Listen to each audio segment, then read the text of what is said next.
District Board of Education regular meeting. Today's Monday, July 18th, 2022. We are live in the Brandywine High School auditorium as well as broadcasting via Zoom. Ms. Harris, may I have a roll call, please? Mrs. Robot.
With item 9B.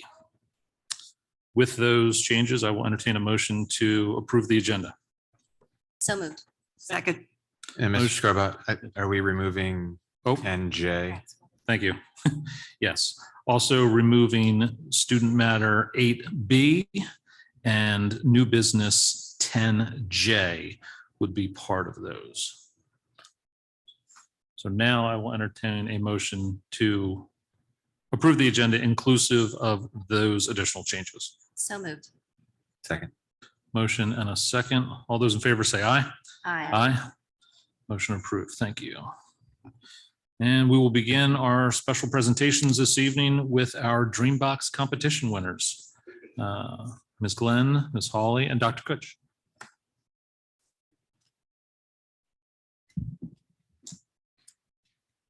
Good evening. My name is Michelle Hawley. I am the supervisor for math, gifted services, and science for the district. And I am here tonight to present the Brandywine School District Dreambox Challenge winners for the 2022-23 school year. Dreambox is an online game-based math program for students in grades K through 8. And it provides a personalized pathway for each student to help reinforce conceptual understanding and build fluency. From May 1st to May 31st, students in our 9 elementary schools and 3 middle schools competed to win awards based on the number of lessons they completed during that time period. So tonight, we recognize the accomplishments of the top performer in each grade level across the district. For kindergarten, from Maple Lane Elementary School, we have Kylie Weldon.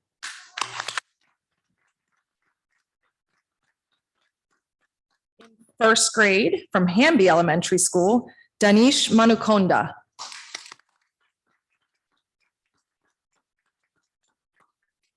And if you are here, come on down. I'm sorry, we have a trophy for you and a certificate. From second grade, from Claymont Elementary School, Rehoboth Tashi Mensa.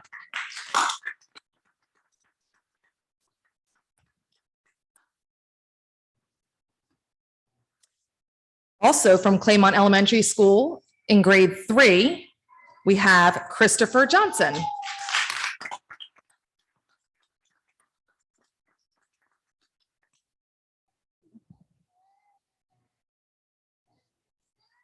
Somebody else wants to win a Dreambox.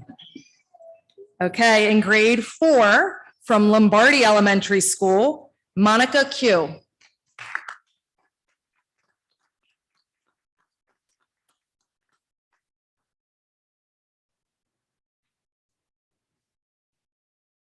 And in grade 5, from Lancashire Elementary School, Mahmoud Opolago.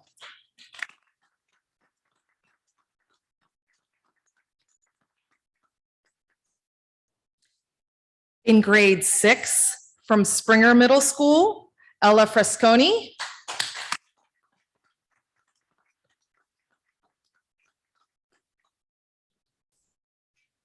And grade 7, also from Springer Middle School, Joseph Casterline. And finally, in grade 8 from Tally Middle School, Adam Nee.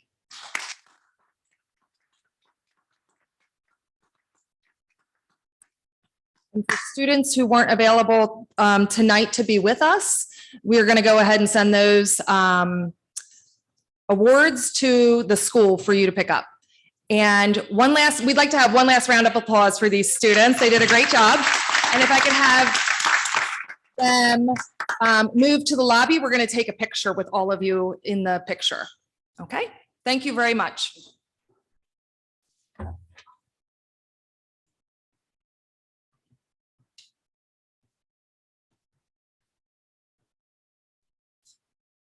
As the students exit, I would just like to say again, congratulations. That's a lot of extra work and a lot of commitment and dedication. Congratulations, and congratulations to the moms and dads here this evening too. What an accomplishment. Absolutely.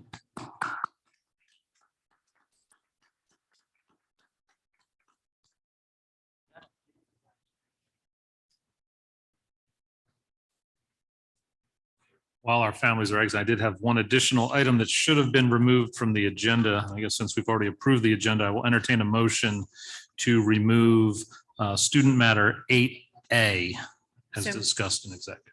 So moved. Have a motion to remove item 8A. So moved. Second. Motion to remove. Second. And a second.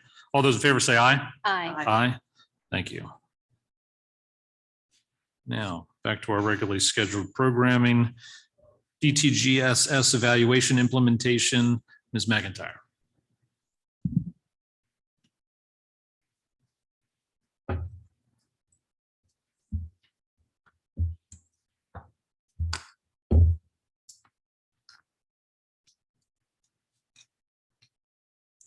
Good evening, President Scrobot, Superintendent Holler, members of the board. This evening, we have a very brief overview of the DTGSS.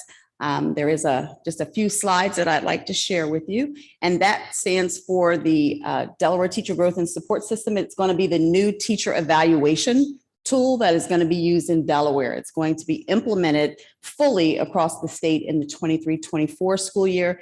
But Brandywine is going to be one of the pilot LEAs in the upcoming school year. So what that system is asking of us now is that we raise the bar for teaching expertise, that we believe in children's capacity to learn and to grow, and that we grow a culture of openness and open to learning new things through deep collaboration.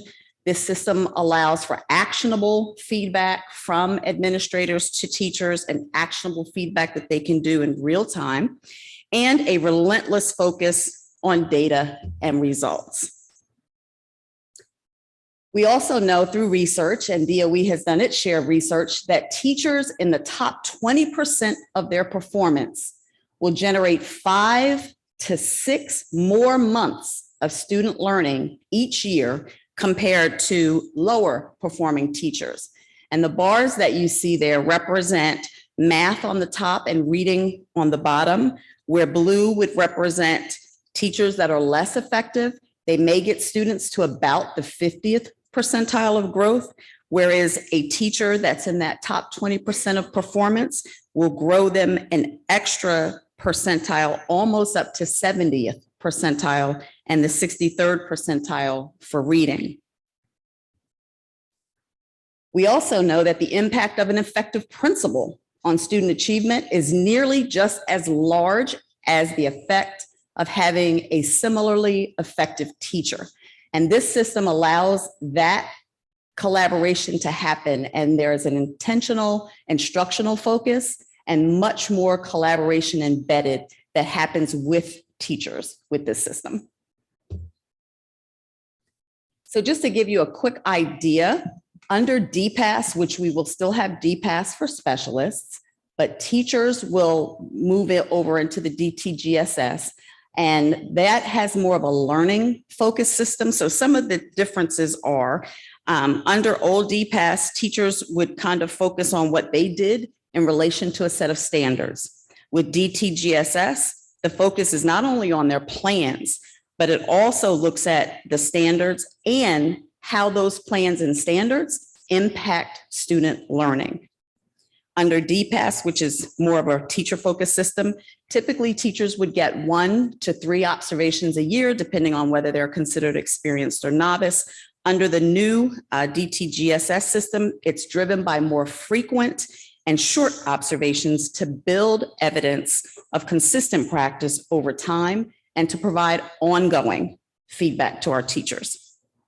Again, on the left, there were conferences with DPAS, and teachers would have a review of what their lesson was, and they would receive a rating.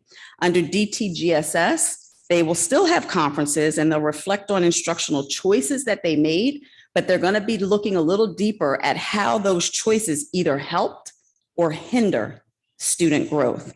So that's the shift a little bit with this particular system. And both systems do still focus on goals. Under, in the second to last row across, feedback is given with DPAS and a teacher-focused system, but under DTGSS, the focus is driven more by suggestions and recommendations that specifically outline desired outcomes, and there are steps that will be embedded, again, that the educator can take in real time to work toward growth. And that's a collaborative conversation with the evaluator. And then in a teacher-focused system, they also get to have documentation, and typically you check off, yes, I was evaluated this year and this is my rating under this system. It really does provide more for analysis and reflection, all geared toward, did it help or did it hinder students, the work that we're doing? This is the timeline that DOE has used. We are now kind of down in the gold bars. There was a pilot done last year across the state with a few districts, a few schools and a few charters that participated. This year, Brandywine is one of a host of additional districts that is going to participate in the pilot, again, with full implementation in the 2023-2024 school year. And just so that you can see, these are the schools and districts and charters that participated last school year in 21-22. They were able to provide some feedback to DOE on the system. You'll notice that there were a host of teachers as well as multiple admin from across the state. And this coming school year, Brandywine is at the top where we expect to stay and live. There are other districts and charters that are adding to that. And the beauty of this is that it's going to give teachers a chance to try it out. This is going to be a hold harmless year for us. So we know that it's coming anyway next school year, but we get an opportunity to kind of do hands-on practice with this alongside of our teachers. We will be meeting with them periodically, getting feedback, how they feel it's going, what do they think of the system? Are there areas that we can improve the system? And then we will have an opportunity also to share both as admin and as a district with DOE the things that we think are really going well and things that they may want to consider tweaking. And they have made some tweaks based on last year's pilot schools and the feedback that they got. So we feel like this is going to really position us to have a very strong start when it is rolled out in the 2023-24 school year. So that's just a brief synopsis. Please stay tuned. There will be more to come, but just wanted to let you know what's in store for the coming school year. I have a question. Yes, ma'am. Go back to the slide number 2, please. I don't know if you had planned to answer questions, but. That's absolutely fine. It was informational, but I am happy to answer questions. So this slide, to me, I understand it's probably developed by DOE, but It the is. slide seems very ambiguous, the data in the slide. But does this program have, when you have a teacher that's in the blue percentile, let's say, does Okay. this program have the steps to increase teacher performance to then increase student performance? Like, is that the next part of the Yes. evaluation process? Yes, it is embedded. And with DPAS, typically the way it's structured, there are 18 criteria elements. And so if a teacher is not performing as well as you'd hope in any one of those 18, they could get coaching. They could also get on an improvement plan. This system is designed really to promote growth in the teacher. So there's a lot of embedded PD. There's opportunities for us to utilize the coaches that we've hired in the district to help with that. And it doesn't go right to an improvement plan, if you will. It actually allows the administrator to sit with the teacher and talk about, well, here's your data. Let's talk about why you might have this data. Let's compare it to some other peers who may have different data. And let's talk about what you may want to try to see if we can't get your students moving in that direction. So it's intentionally allowing a great deal more of collaboration with the teacher, as opposed to just the evidence collected in an observation that could be one in that year. This is more ongoing. So your evidence is more holistic, if you will. Thank you. You're welcome. If you I could just go- have a comment, or sort of a question. I remember looking at this several months ago, under Secretary Bunting. And, I know with our current DPAS system, teachers are evaluated 1 to 3 times. And I remember, that this new system, the DTGSS, is quite a few more times of evaluation, or I don't want to call it evaluation, but more, maybe like a walkthrough or more. I remember feeling like, oh my gosh, that might be a logistical challenge for our assistant principals. So yeah, with DPAS, you would have to have at least one observation a year. You would want it to be anywhere from a minimum of 30 minutes Right. up to, an hour. This gives you 4 shorter kind of snapshots, maybe 10 to 15 minutes. Right. And again, it's much more collaborative. So the whole process of it is I can come in and see a class, and if for any reason you're doing great in that, that's awesome. We can talk about why that's great. I might tap you to go help another colleague, right? Right. But the next time I come, I can look for something else. And it's half the criteria. Mhm. That's the challenge for administrators, trying to get 18 different criteria. pieces of Right. evidence on Mhm. 18 different things. Now there's only 9. Right. And I'm able to come through a little bit more. And it's not, you only get 1 because you're an experienced Right. educator, and I get 3 because I'm novice. Right. We both Mhm. get 4. Right. And so it's hopeful that there'll I'm be just more wondering if feedback. it will be a challenge for our assistant principals. That's actually what I was wondering about, because I remember seeing that the teachers may or may not request a meeting afterwards. I'm thinking, oh my goodness, if each teacher in a building of 80 teachers is then 4 meetings per, that might, so it'll be interesting to see. It what will be. happens And this that's the year. beauty of us being in the With- pilot, because if that becomes a challenge, we'll be able to share that feedback with DOE and potentially make some tweaks, either as a district decision or with the state, they may make it. So that's the beauty of being able to be in the pilot. I'm sorry, did I? Yeah, I think that ties into my question. If you could go to the slide with the pilot schools. Yes. The first year or the second year, Mrs. The Scroba? one with the participants. The second one. Second one for this year. So I guess in looking just 845 teachers to 40 admin, that's a ratio of 21 to 1. Whereas Cape Henlopen is a 12 to 1. So are we choosing, is that our full district? Is that just a select from our district who's participating in the pilot? And So that's all the teachers. Remember, we still have specialists. So your librarians, your EDs, your SECs, psychologists, things like those employee groups, they will still be under DPAS. This is just instructional teachers. And so we decided to do it across the district also, so that we could have more feedback and as many people as can participate in possible. Not every district chose to do it district-wide. So that's why you see variations. Some decided we're just going to have our middle schools participate, and everybody else will do DPAS. So I don't know what we can do about it. I know that we need to evaluate, provide coaching, feedback, and so forth. 21 just seems like a lot through a year of one administrator. And then I guess that assumes that they're all equally balanced, that one would have 21 people to evaluate throughout the year and amongst all the other duties. That is correct. In regular year with DPAS, there's more than 21 in many instances. But this again gives us the chance to try it out, and it's a whole harmless year. So people can truly get their hands in it and see how it works without worrying or the pressure of, this is counting for somebody's rating this year.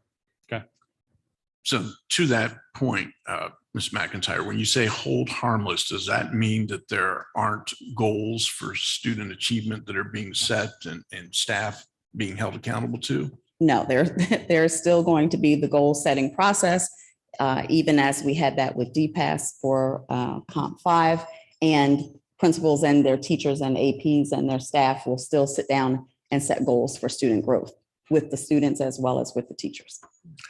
And what I like about the system, it is based on coaching and on bite-sized chunk coaching versus DPAS, where you might come in and make a note of 8 or 9 things that you believe the teacher needs to improve upon.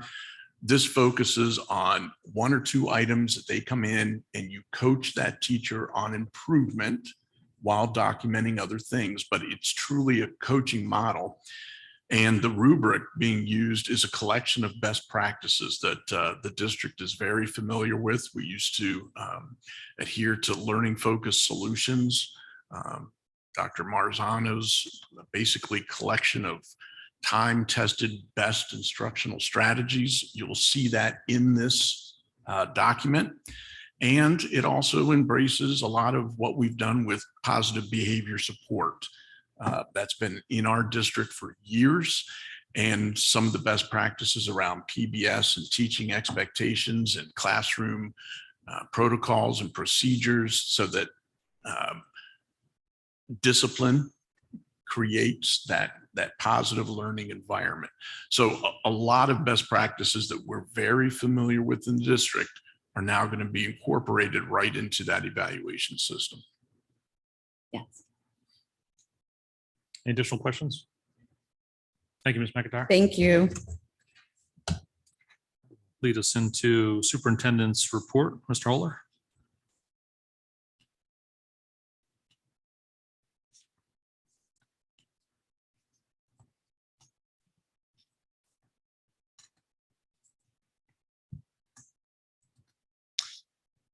Good evening.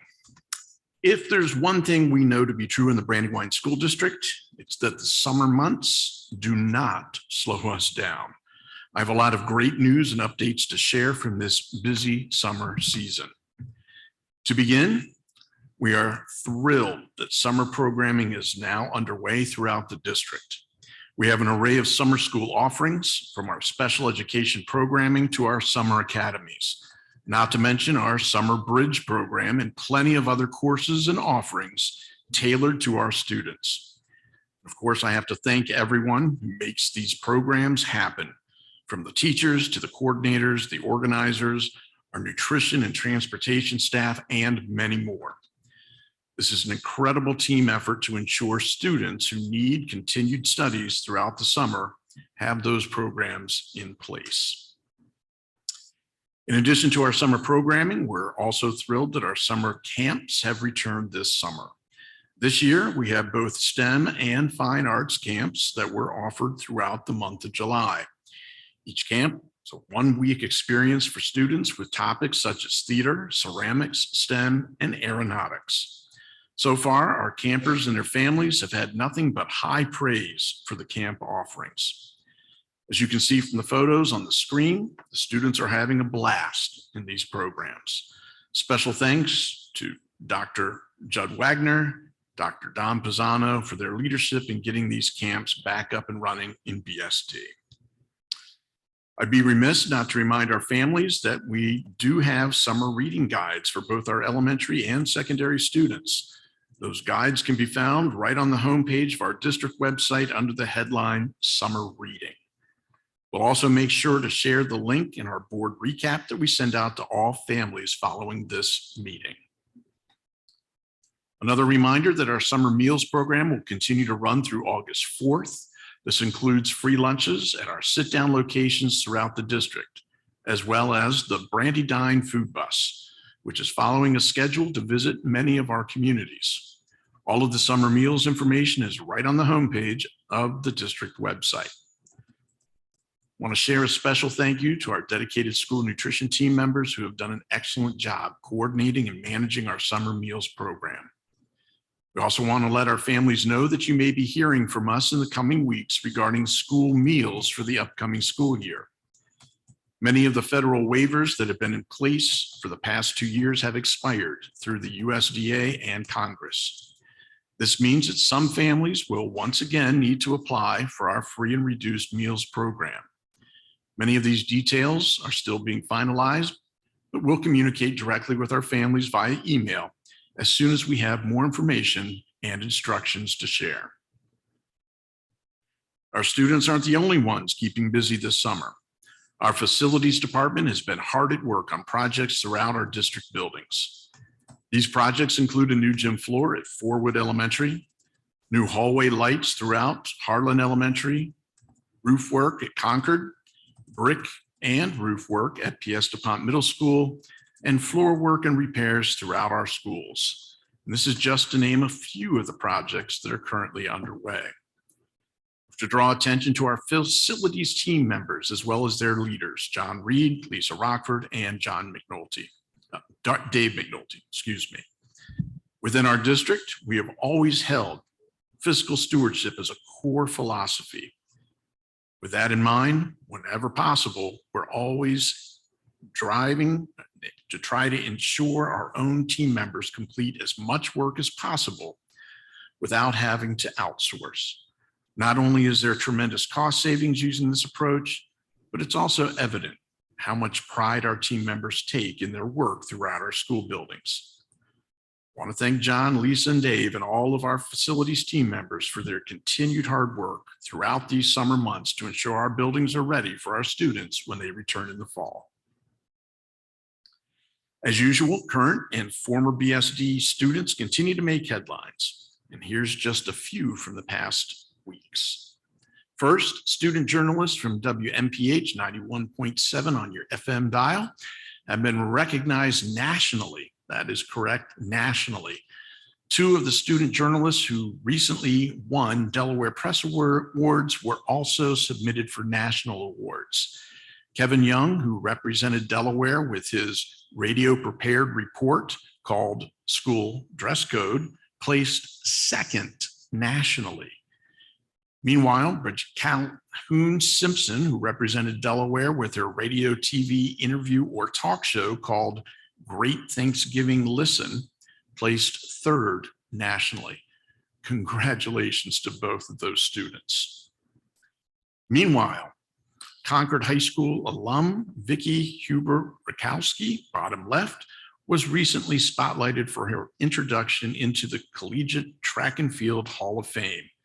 Vicki was among a class of just 30 inductees, all of whom are world-class athletes.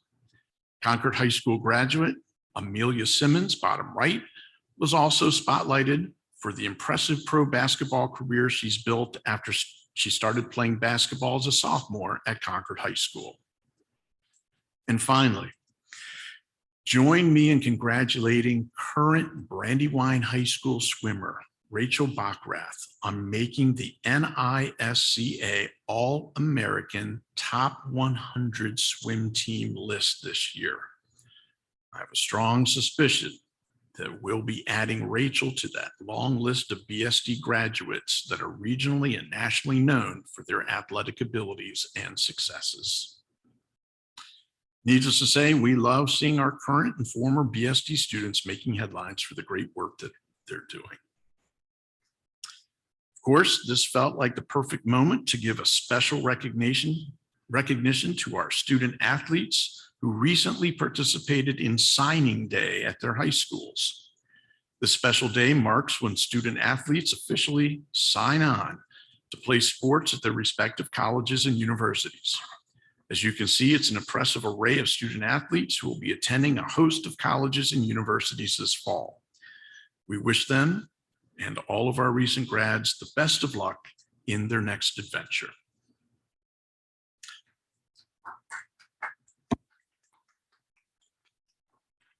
Another big event that took place just as the school year was ending was Design Day. Design Day is the culminating event of the design and engineering pathway in the Brandywine School District. After 3 years of pathway courses, the final course requires that students engage with real-world community clients to help solve problems using a human-centered design process and applying skills in digital design, precision manufacturing, and physical computing.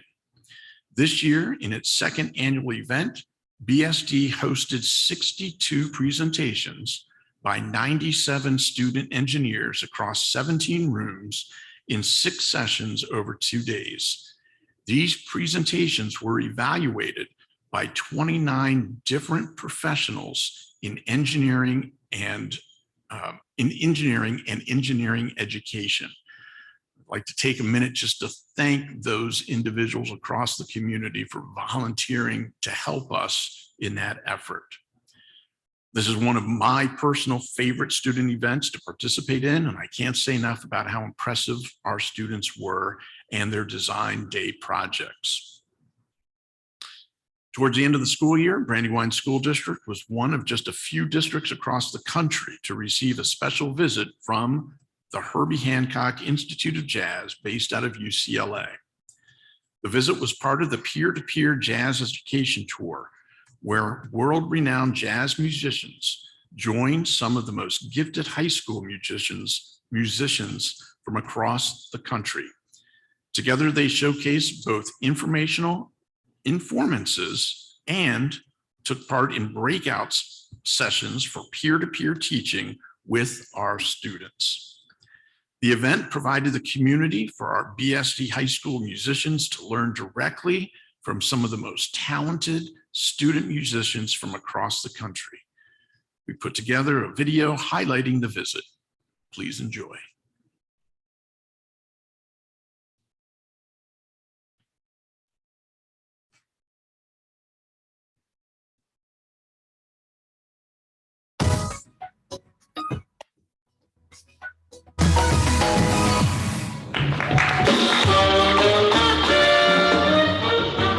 Our assistant superintendent, Cora Scott, was contacted by this group, the Herbie Hancock Jazz Institute, and we were selected as one of only 3 districts throughout the country to put on this presentation.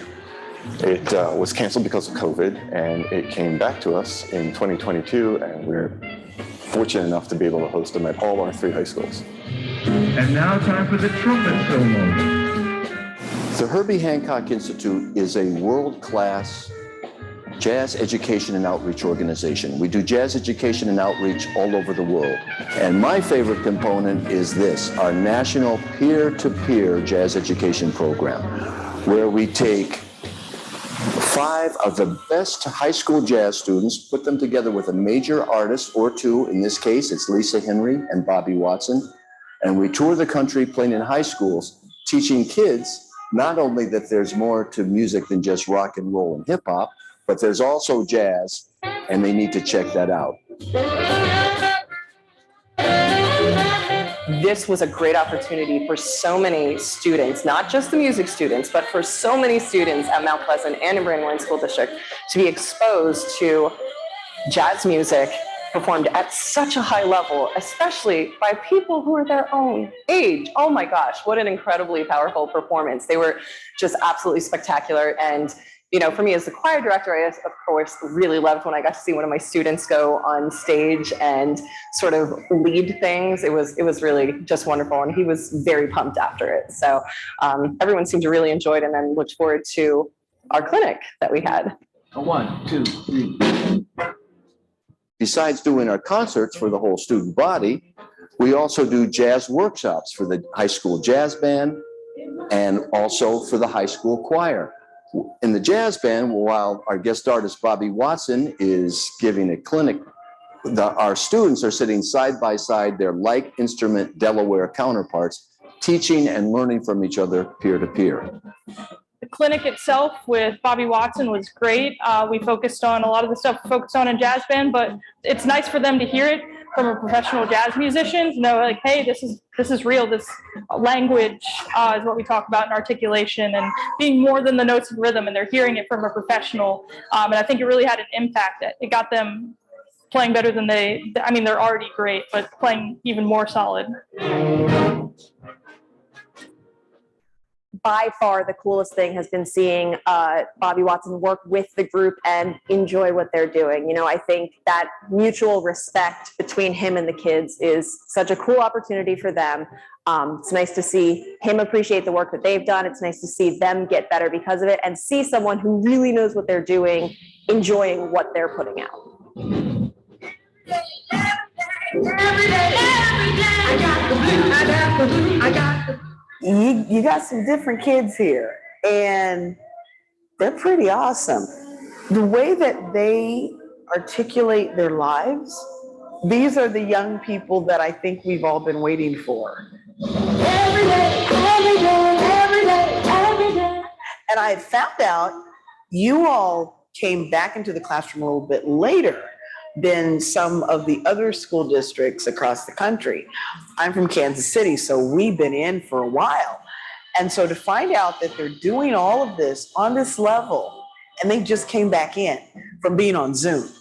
Oh, forget about it. These kids are gonna run everything around here. So yeah, I don't know what to say, Delaware. Y'all are doing stuff right.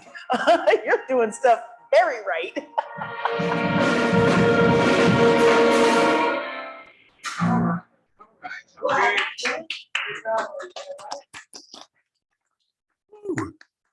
The arts are alive and well in the Brandywine School District. And again, I'd like to thank Dr. Dominic Pisano for spearheading that. And the young ladies you saw coming up on stage, they didn't know beforehand. They were called up and got right into it. Just amazing opportunity for our students.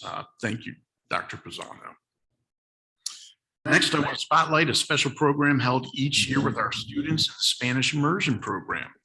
Every year, Claymont Elementary School's Spanish Immersion program hosts an annual Reading Buddies, or Amigos Lectores, where fifth grade students in the Spanish Immersion program read to the kindergarten students as a way to encourage them to continue reading and practicing their Spanish language skills over the summer. It's a great opportunity for the young students to see all that they can accomplish in the program, while also allowing the fifth grade students to showcase their mastery of the Spanish language. BSD, we offer the Spanish Immersion program at several of our elementary schools. We have lots of information and resources on our website, which we'll make sure to spotlight in our board recap as well. Forward Elementary recently hosted a Special Olympics event that was an incredible success.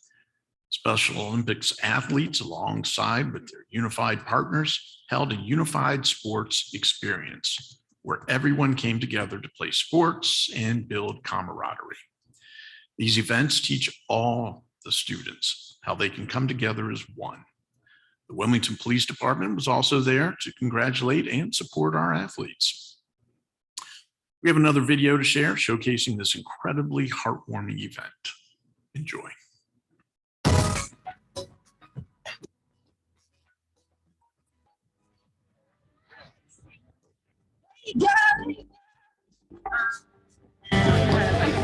Today, we had one of probably 15 events around the state where schools hosted an opportunity for people with and without disabilities, the Special Olympics athletes and their unified partners, to compete in different soccer events and other fun skills activities. We call it a unified sports experience, and it brings those people together so that they can learn from each other about the wonderful abilities each of them has.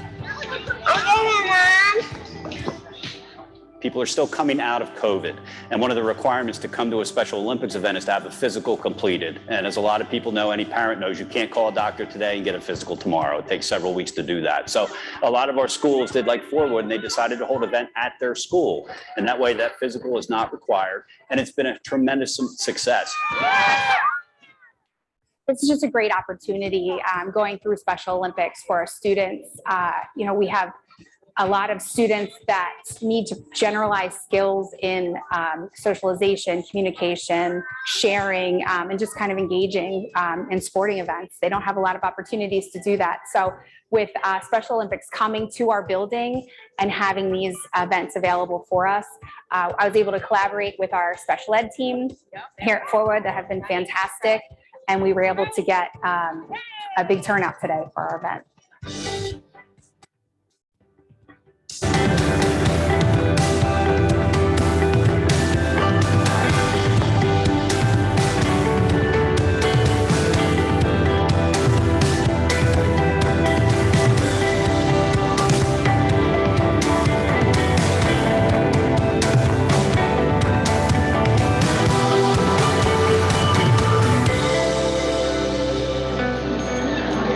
Can I give you one of these? Thank you very much.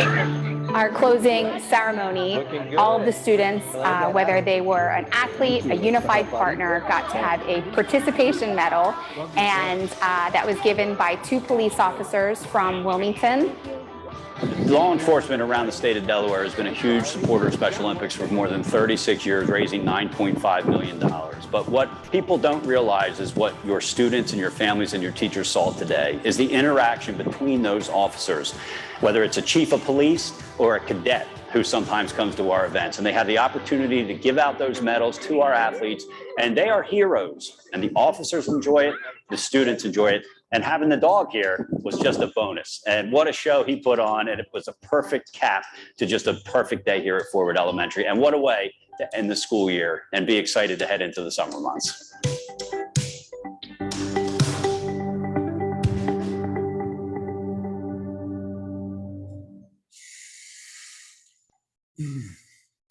Finally, I wanted to share that Brandywine School District is hosting a job fair for support services positions. This includes team members such as bus attendants, custodians, lunch aides, and many more. The event takes place on Friday, August the 5th from 10 a.m. to 2 p.m. Applicants can attend the event, or they can also apply online right now for these positions. We've been sharing the event on our social media channels, so please make sure to share that post and this information with anyone you know who wants to join our amazing team. Needless to say, we're thrilled to continue to share all of the great things happening in our district, even during the summer. That's what makes me proud to be BST. That's my report this evening, President Scrobot. Thank you, Superintendent Holler. Any questions or comments for the superintendent regarding the report? I have a comment. This is just an observation from the videos. I noticed that Forward has a fence around the playground, which I know has been needed for a long time. So thank you for installing that. And I was just wondering, are there other fences being installed in other elementary schools? I really don't have an answer to that question, Ms. Pigeon, and I can't take credit for installing that fence. But I know it was a request, and it was a long wait because of the supply shortage. But I will follow up with John Reed and let you know. Thank you. Great. Next on the agenda is our public comment. Been informed we have no Zoom comments this evening. We do have 2 in-person comments. Just a reminder to our speakers that we ask our speakers and audience members to be courteous and respectful to each other. This is your time to be heard regarding topics related to the Brandywine School District and education matters within Brandywine School District. Each speaker will have 2 minutes, at which time the microphone will shut down, and we will thank you for your time in order to be fair to everyone. So that said, our first speaker this evening is James Ingrazia.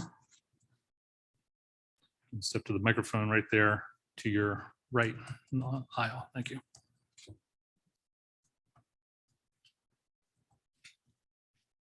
I hope everyone had a great summer so far. Thank you. And I just want to start off by saying I'm a little disappointed that the Brandywine School District accepted the National School Board Association's apology. the NSBA recommended that the Patriot Act be invoked and parents be investigated as domestic terrorists in a horrific attempt to intimidate, silence parents. In fact, an earlier draft, it was even requested the Army National Guard be stationed at school board meetings.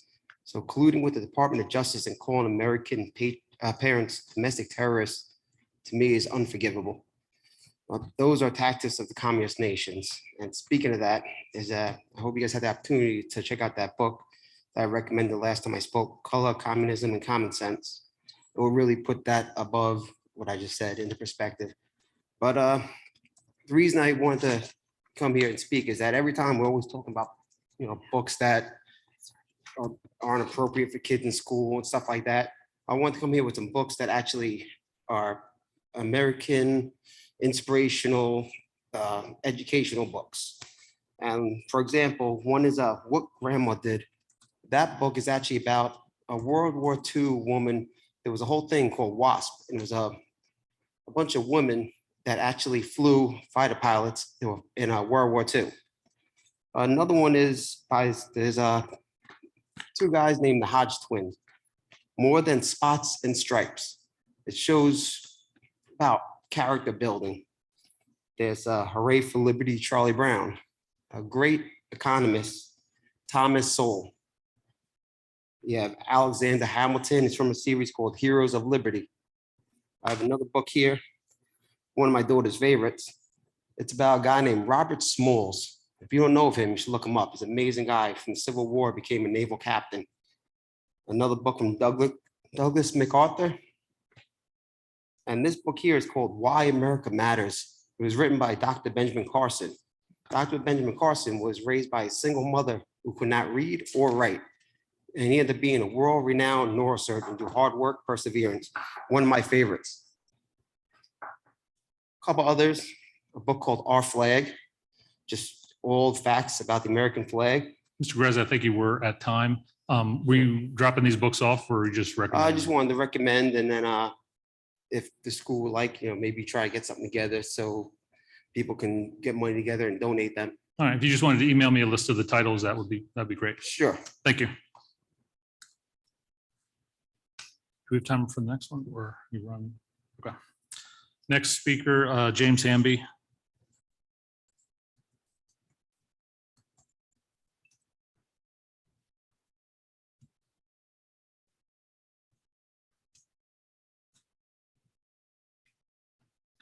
I will start your time when you begin to speak, sir. Good evening, Mr. President, Board, Mr. Holler. Setting aside all of the hats that I hold and speaking as a parent and a taxpaying resident of the school district, however, informed by over 10 years of service active in the district in matters before the district. Tonight, you're going to be discussing again the Wilmington Learning Collaborative. I want to express my support for the district joining the Wilmington Learning Collaborative.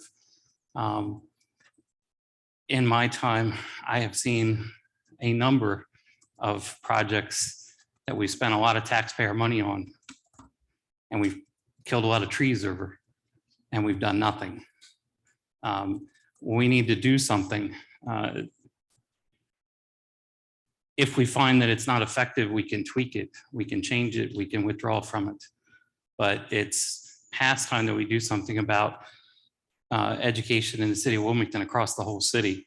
And so again, tonight I rise in support of the Wilmington Learning Collaborative. FDR, when he took office at the height of the Great Depression, said this: one thing is sure, we have to do something. We have to do the best that we know to do at the moment. If it doesn't turn out right, we can modify it as we go along. That's why we need to move forward with it, and I encourage you to vote for it. Thank you. Thank you, Mr. Hamby. That is all for public comment this evening, leading us into board member liaison reports as amended in the beginning from the agenda. We'll start with item C, District Finance Committee, which met on July 13th. We will cover items later that were discussed: monthly financial report, fiscal year 2023 preliminary operating budget, and We had discussed new member approval, which will be brought before the board under new business as well. And our next meeting is scheduled for August 10th. Also had the Maintenance Advisory Committee. I know the superintendent touched on some of those items in his report. We met July 12th at Harlan Elementary, discussed some of the summer projects that are going well according to plan. Some concerns over delivery of materials, but no issues with our major projects throughout the district.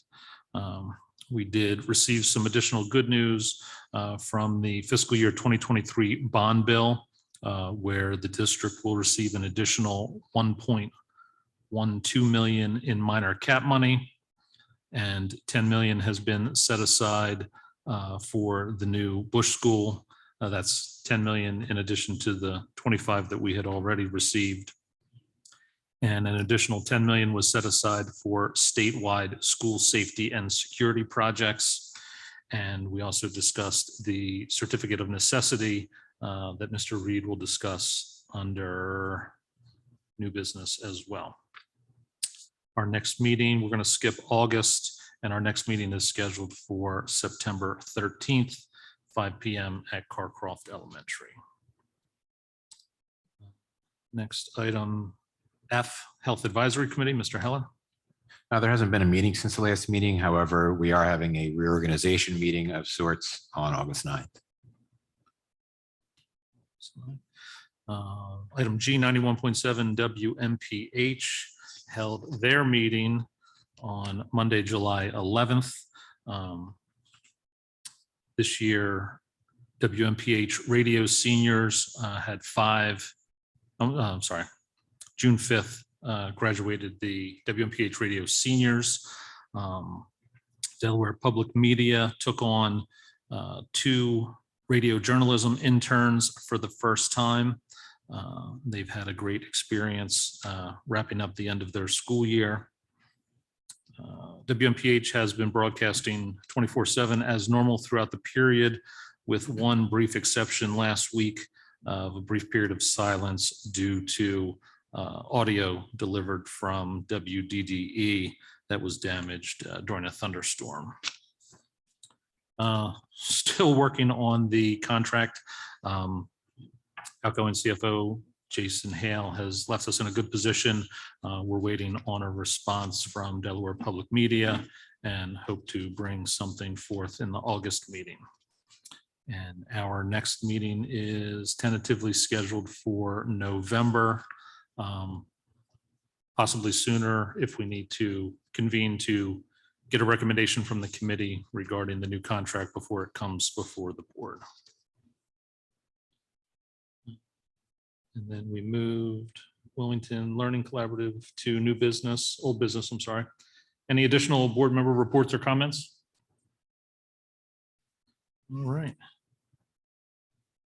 Thank you, everyone. I will now entertain a motion to approve the consent agenda. So moved. Second. I have a motion and a second. All those in favor, say aye. Aye. Item number 7, personnel matters. I will entertain a motion to accept the monthly personnel report as discussed in exec session. So moved. Second. Motion and a second. All those in favor say aye. Aye. Aye. Motion carries. Student matters, both items have been removed from the agenda per earlier's adjustment. Old business, item 9A. Dr. Lawson, attendance policy approval. Good evening, President Grobot. Thank you so much. Vice President Pigeon, members of the board, and Superintendent Holler. Spoke last month about an attendance policy that was included in board docs and in your packet, along with a pamphlet that we are intending to produce from our district to not only follow state regulations, but best practice in the way of attendance. Happy to answer any questions, field any comments or concerns. I know we discussed it last meeting. Did anybody have any questions, revisions for Dr. Lawson or in regards to the policy? Okay. Hearing none, I will entertain a motion to approve the attendance policy. So moved. Second. Motion and a second. All those in favor say aye. Aye. Aye. Any opposed? Motion carries. Thank you so much. Item 9B, Superintendent Holler and Reverend Perry, I guess, to discuss Wilmington Learning Collaborative Agreement. That was submitted earlier this month, last month, end of June. I'll let Reverend Perry kick things off. To the members of the board and to residents and constituents of the Brandywine School District, it's been my pleasure to work with the governor's team alongside the 2 city school board representatives from the Christina and Red Clay school districts, in addition to meeting with various city constituent groups. Each discussion has been informative and thought-provoking and have helped me provide preliminary feedback to help improve education within the city. Originally, we were scheduled to vote on our participation with the Wilmington Collaborative this month. However, due to increased feedback from the community and the respective districts, we have been asked to, that vote has been tabled to for August, and that which gives us enough time to hear additional feedback from our respective communities, in addition to hosting our own town hall meeting for the Brandywine School District residents. On Monday, April the 8th, from 6 to 8 p.m. at Harlan Elementary School, we will gather and hope that you all will join us for a town hall. Please bring your questions, any feedback that you've heard. It is our attempt to dispel any myths and to disseminate as much information as possible. Please be open-minded, as some information is still in the works. And so as we continue planning and moving forward with our respective groups, we hope to present the information as we receive it. Just to clarify, it sounded like you said April, but it's I'm August sorry, 8th. August. Yes. I apologize. Want to Yeah. make sure I heard right. August. Yes. Superintendent. Well, I think you covered the bulk of it. The governor's office did put out a draft MOU. Again, I thank the governor's office, Secretary Holodick, and Superintendent Green and Superintendent Shelton. We have met numerous times in the last 3 to 4 weeks, reviewing the language in the MOU, making some revisions. There are still a few points that we are engaged with the governor's office with and working through. So as stated, this MOU is still fluid, subject to change, and we hope to have a more finalized version of the MOU to the board in time for our board workshop, which is August 3rd. August 3rd, and hope to bring it to the board for a vote around participation at our August 15th Board of Education meeting.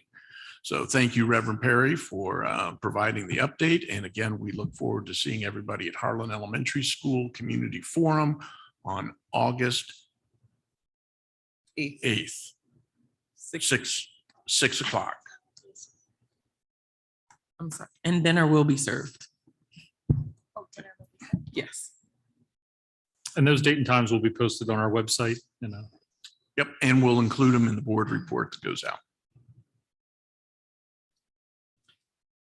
Members of the board, any comments on the last draft that was submitted through? Anything that we want to discuss here as we await changes? I know the meetings that we've had over the last several months, the draft that was submitted the date of July 8th. I think there were a fair amount of changes that were implemented reflective of the feedback of the various stakeholders. To Superintendent Holler's point, I think there's still a couple things that we want to see tweaked. But kind of as we go through and as I think about this, how my thoughts have evolved over time, thinking about the governor's initiative to make changes within the schools within the city. The early discussions that Harlan would be a potential participant for Brandywine School District. I'm trying to think about this in terms, we heard some public comments this evening. The time is long overdue to try new things. And I think I'm trying to approach this from a point of, if there's an initiative and additional money to make some positive changes for us, which would be Harlan,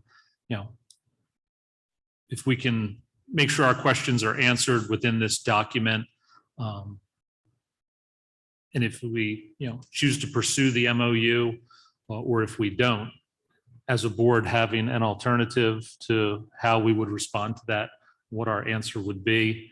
To me, to do nothing will get the same result that we've had, for years past. I think this is an opportunity for us to do something different with little to no risk. I don't think that student performance or achievement would decline by participating in this initiative. I think there's only upside to it. Again, there are a lot of details. I think when you have so many stakeholders and groups involved trying to initiate a change this grand, and I think that's going to be the biggest struggle. I think the intent is all positive, and I'll be interested to see the finalized version of the MOU. Mr. Scrobat, thank you for those comments. And I see next year, if we move forward as truly a building year. There's, like you said, much yet to be determined. And I'm thrilled that if we move forward, we'll have an individual who's designated to guide that discussion on behalf of the district, who can sit at the table, who knows the district, knows the philosophy, knows how we operate, and can safeguard things on our children's behalf. And that is the reason why Lavina Jones Davis has been asked to be the director of community partnerships and engagement. And she will be the district lead in working with any build team around the Wilmington Learning Collaborative, and be right there in the thick of things with Principal Tracy Roberts, the parents of students at Harlan, the community, and the staff of Harlan Elementary. Thank you. Mr. Allen? So I just want to share, I'm down with the revision, and I agree with Mr. Hamby that we have to do something. So with the revised MOU, I'm down to probably two major concerns that maybe Mr. Holler and Reverend Perry can address with the group and whatever the final MOU is going to be. The first comes down to the financial piece. So as I look through the MOU and look at all the obligations covered in it, I'm having trouble getting to a point where I believe the funds that are being allocated are going to cover those obligations. And then kind of related to that is, right, if the legislature is going to pass a bill, it requires a financial impact statement. So I'm troubled that there's not any type of financial impact statement in the MOU, and specifically when the MOU stipulates a responsibility, I feel it should also stipulate who has the ongoing responsibility for covering the cost of that. So that's my major one, is to finance. I'd like to see a little bit clearer how we're going to continue to fund this, and if the initial funds being allocated even cover the obligations that are contained in here. So there's not really a good financial impact statement. And then the other, my other concern that's left is about some of the obligations contained in the MOU. Are they going to be to the detriment of other buildings and students, specifically when it comes to staffing obligations in the MOU schools? So Jason, thank you for those questions. I actually shared your concern regarding funding with the governor and his team. I was pointed to the report card that's listed on the DOE website, Harlan's financial report card. That is something that we're still trying to figure out, or at least I've not received an explicit answer regarding funding and sustainability of such funding. And so that is a huge concern because we know that the efficacy of the model is contingent upon it being fully funded and us being able to sustain the program. The funding has to be there. So I share your concern, and I would say please bring that question to the town hall, happening Monday, August the 8th at 6 p.m. at Harlan Elementary School. Regarding the second question, I would hope that that's not the case, but we all know that there's a national teacher funding. And so where the model is also contingent upon having 2 persons in each classroom. And so fulfilling that part of the model in the MOU is certainly challenging. And so I hope that Ms. Davis and others, we're all up for the challenge, but I certainly hope that other buildings won't suffer as a result of the requirements and the mandates outlined in the MOU. And I think some of the changes in this, I mean, I think there will be a greater responsibility on the boards that participate in holding the WLC accountable to their agreement. So again, if we participate, those other districts that participate, I think that will be a big part for me personally and for us as a board, and in the accountability to our school community to make sure that that benchmarks are hit. We get. And I think that's my concern, is that the agreement doesn't specify who's responsible in the future for the financial obligations that we're agreeing to. So who are we holding accountable if it doesn't spell out who is actually responsible for those financial obligations? Right. Maybe we can get some of that feedback to Sheehan in the governor's office. I have just a couple comments. I think I'm not on board with the Wilmington Learning Collaborative in general. I understand and support supporting our City of Wilmington students, but I really don't think that the Wilmington Learning Collaborative supports Brandywine School District City of Wilmington students as a whole. And because it's only a small percentage or a percentage of our students that reside in the city that will be addressing their needs through the Wilmington Learning Collaborative. If there were plans through the collaborative to support all of our students, I feel like our resources, assigning someone to the collaborative and the other financial resources that we have within the district that would be going to support the collaborative, I just don't feel that it's fiscally responsible to do without ensuring that additional supports, resources, personnel are going to be coming through the collaborative, basically. And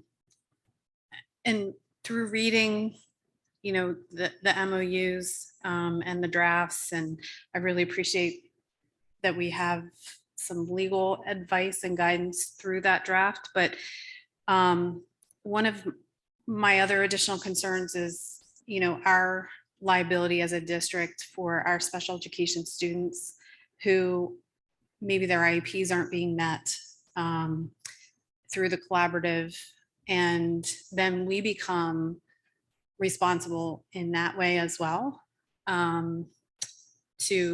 We have to be held accountable for our students, but we may not be the one providing the services and resources. And so we're like a third party in that sense with our students with IEPs. And that just doesn't feel, I don't feel comfortable in doing that. And I also think that, so we're a district that's unique among the other districts in the collaborative, being that we have students that reside in the city of Wilmington that go to other elementary schools within our district. And we've talked a lot about that, but there are a lot of students in the city of Wilmington that go to charter schools, that go to other schools outside of these collaborative schools that maybe need these same resources too. So I feel like this is a Band-Aid that isn't really addressing what really is needed, which are resources in both financial, people, and time. And so that I get it that there have been lots of people and programs and attempts before the Wilmington Learning Collaborative to address the needs of the city kids. I just don't think that this is, I don't think this is one that I can get on board with, because I don't think it really addresses the needs that the community needs to be addressed. Ms. Pigeon, just a couple thoughts on your comments.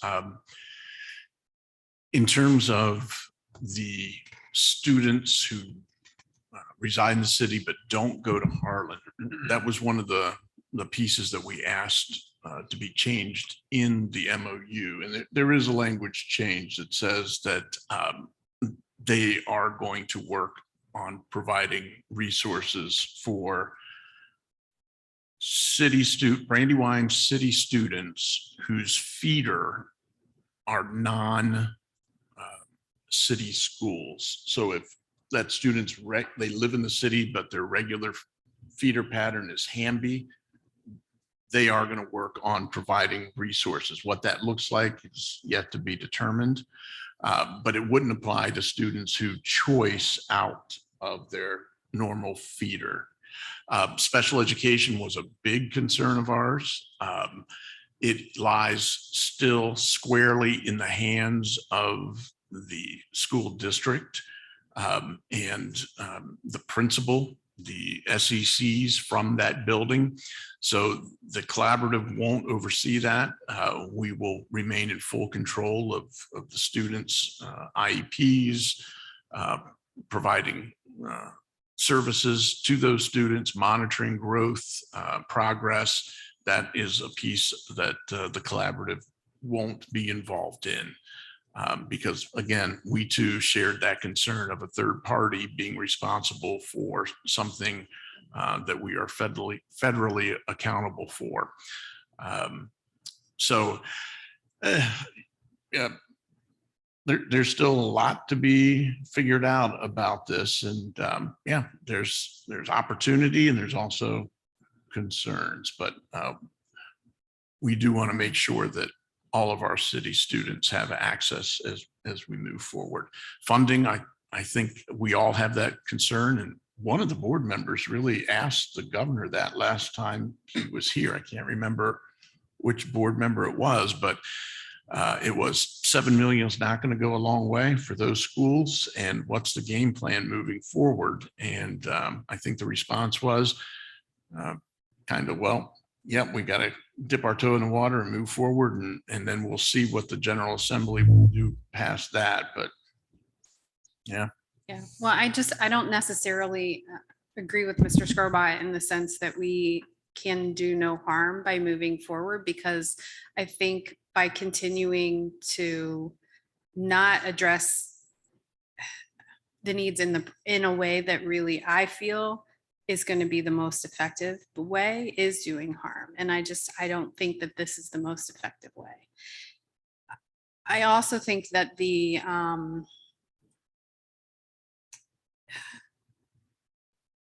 something Reverend Perrin and I briefly talked about, and these are my words, not hers, but many of us may not be around. Many of the people involved in the collaborative aren't around, and the community. I really will learn from the community, from the town hall, but the community is who's going to be around and has to provide a lot of these services and resources, and we'll see the impact that it's had. And so I really want to hear from the community if this is something that the community supports.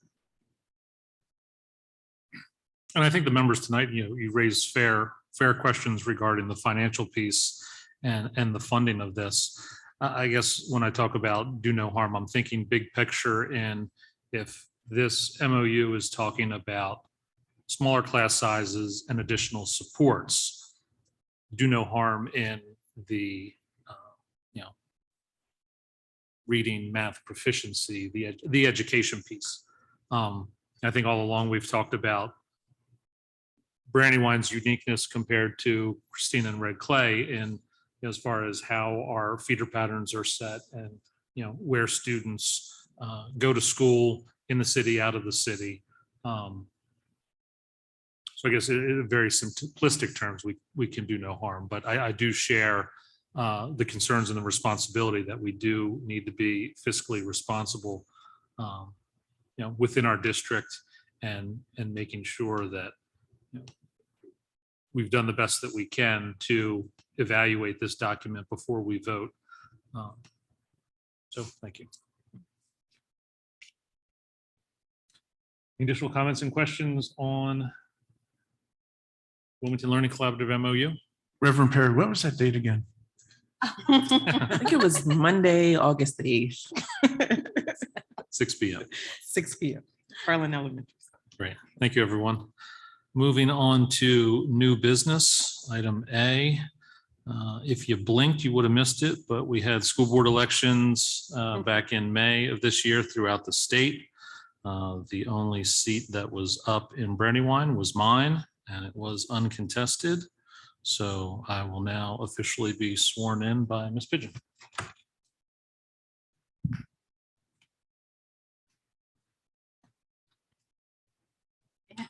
I'll read this. Okay. I guess you repeat after me. I do solemnly swear that I will support the Constitution of the United States of America and the Constitution of the State of Delaware. I do solemnly swear or affirm that I will support the Constitution of the United States of America and the Constitution of the State of Delaware. And that I will faithfully discharge the duties of the office of school board member according to the best of my ability. And that I will faithfully discharge the duties of the office of school board member according to the best of my ability. And I do further solemnly swear or affirm that I have not directly or indirectly paid, offered, or promised to pay. And I do further solemnly swear or affirm that I have not directly or indirectly paid, offered, or promised to pay, contributed or offered to or promised to contribute any money or other valuable thing as consideration or reward for giving or withholding a vote at the election at which I was elected to said office. any money or other valuable thing as consideration or reward for giving or withholding a vote at the election at which I was elected to said office. So help me God.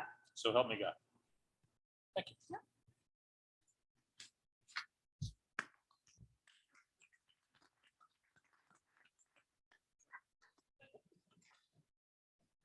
And that will lead us into our annual election of board officers, to which I will turn it over to our recording secretary and superintendent, Mr. Holler. So at this time, we'll open the floor for nominations. I'll nominate Mr. Skrobot for president. We'll open the floor for nominations of president. I have one nomination for Mr. John Skrobot. I second. I second that That was nomination. a second. Any other nominations? Any discussion? I'll call the question. All in favor? Say aye. Aye. Opposed? Congratulations, Mr. Scrobot. Thank you.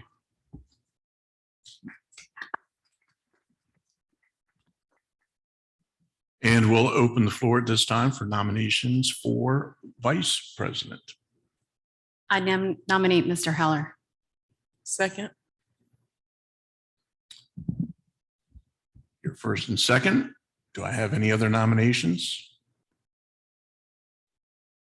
Hearing none from the floor, we'll call the question. All in favor of Mr. Heller for vice president? Mr. Heller, I guess I need to ask, are you willing to, I should have asked that of Mr. Scrobot. Do you accept the nomination?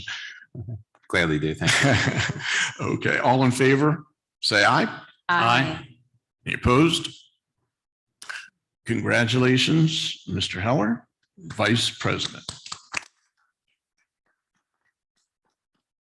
I just want to say on behalf of, I know the entire district, thank you to both of you for stepping forward for that leadership. And I want to say thank you to Ms. Pigeon for your leadership in the past year as Vice President. Thank you very much.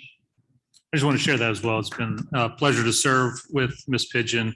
You know, I've appreciated your leadership and counsel through the years, and I hope to continue to do so in the future in your time on the board. And to thank Mr. Heller for stepping forward and his willingness to serve in an officer role. And I look forward to working with you in that capacity as well. Thank you.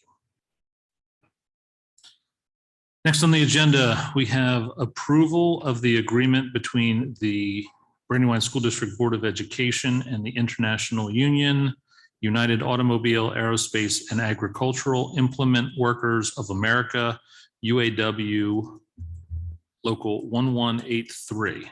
Ms. McIntyre. Yes, good evening again.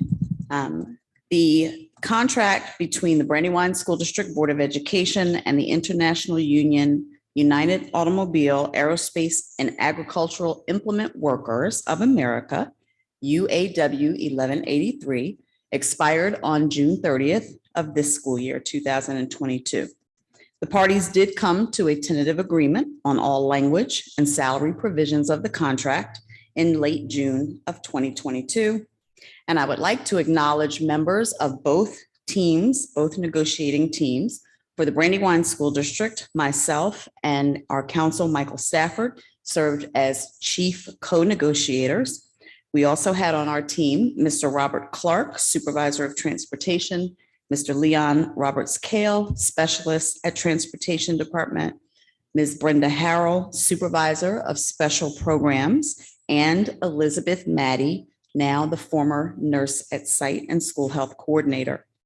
For the team of UAW 1183, we had Ms. Elena Bandy, Chief Negotiator, and Mr. Darren Petty, Chief Negotiator. We had Ms. Linda Perkins, Vice President of UAW in Local 1183, and Sana Brown, Unit Chair for UAW in Local 1183, Mr. Emmanuel Hutt, Bus Driver, and Mr. Johnny Williams, Bus Driver.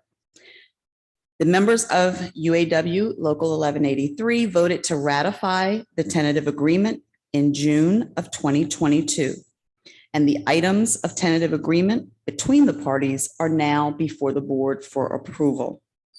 The language and salary items that will become a part of the negotiated agreement will provide the basis for an understanding of the salary, benefits, and working conditions that will exist between the parties for the duration of this agreement. I'm happy to report that the tentative agreement, if approved, will affect the working conditions and local salary provisions of the negotiated agreement between the parties for the next 4 years, commencing July 1st of 2022 and expiring on June 30 of 2026. It is the superintendent's recommendation that the board approve the new provisions of the agreement between the Brandywine School District Board of Education and the International Union United Automobile, Aerospace, and Agricultural Implement Workers of America, UAW Local 1183.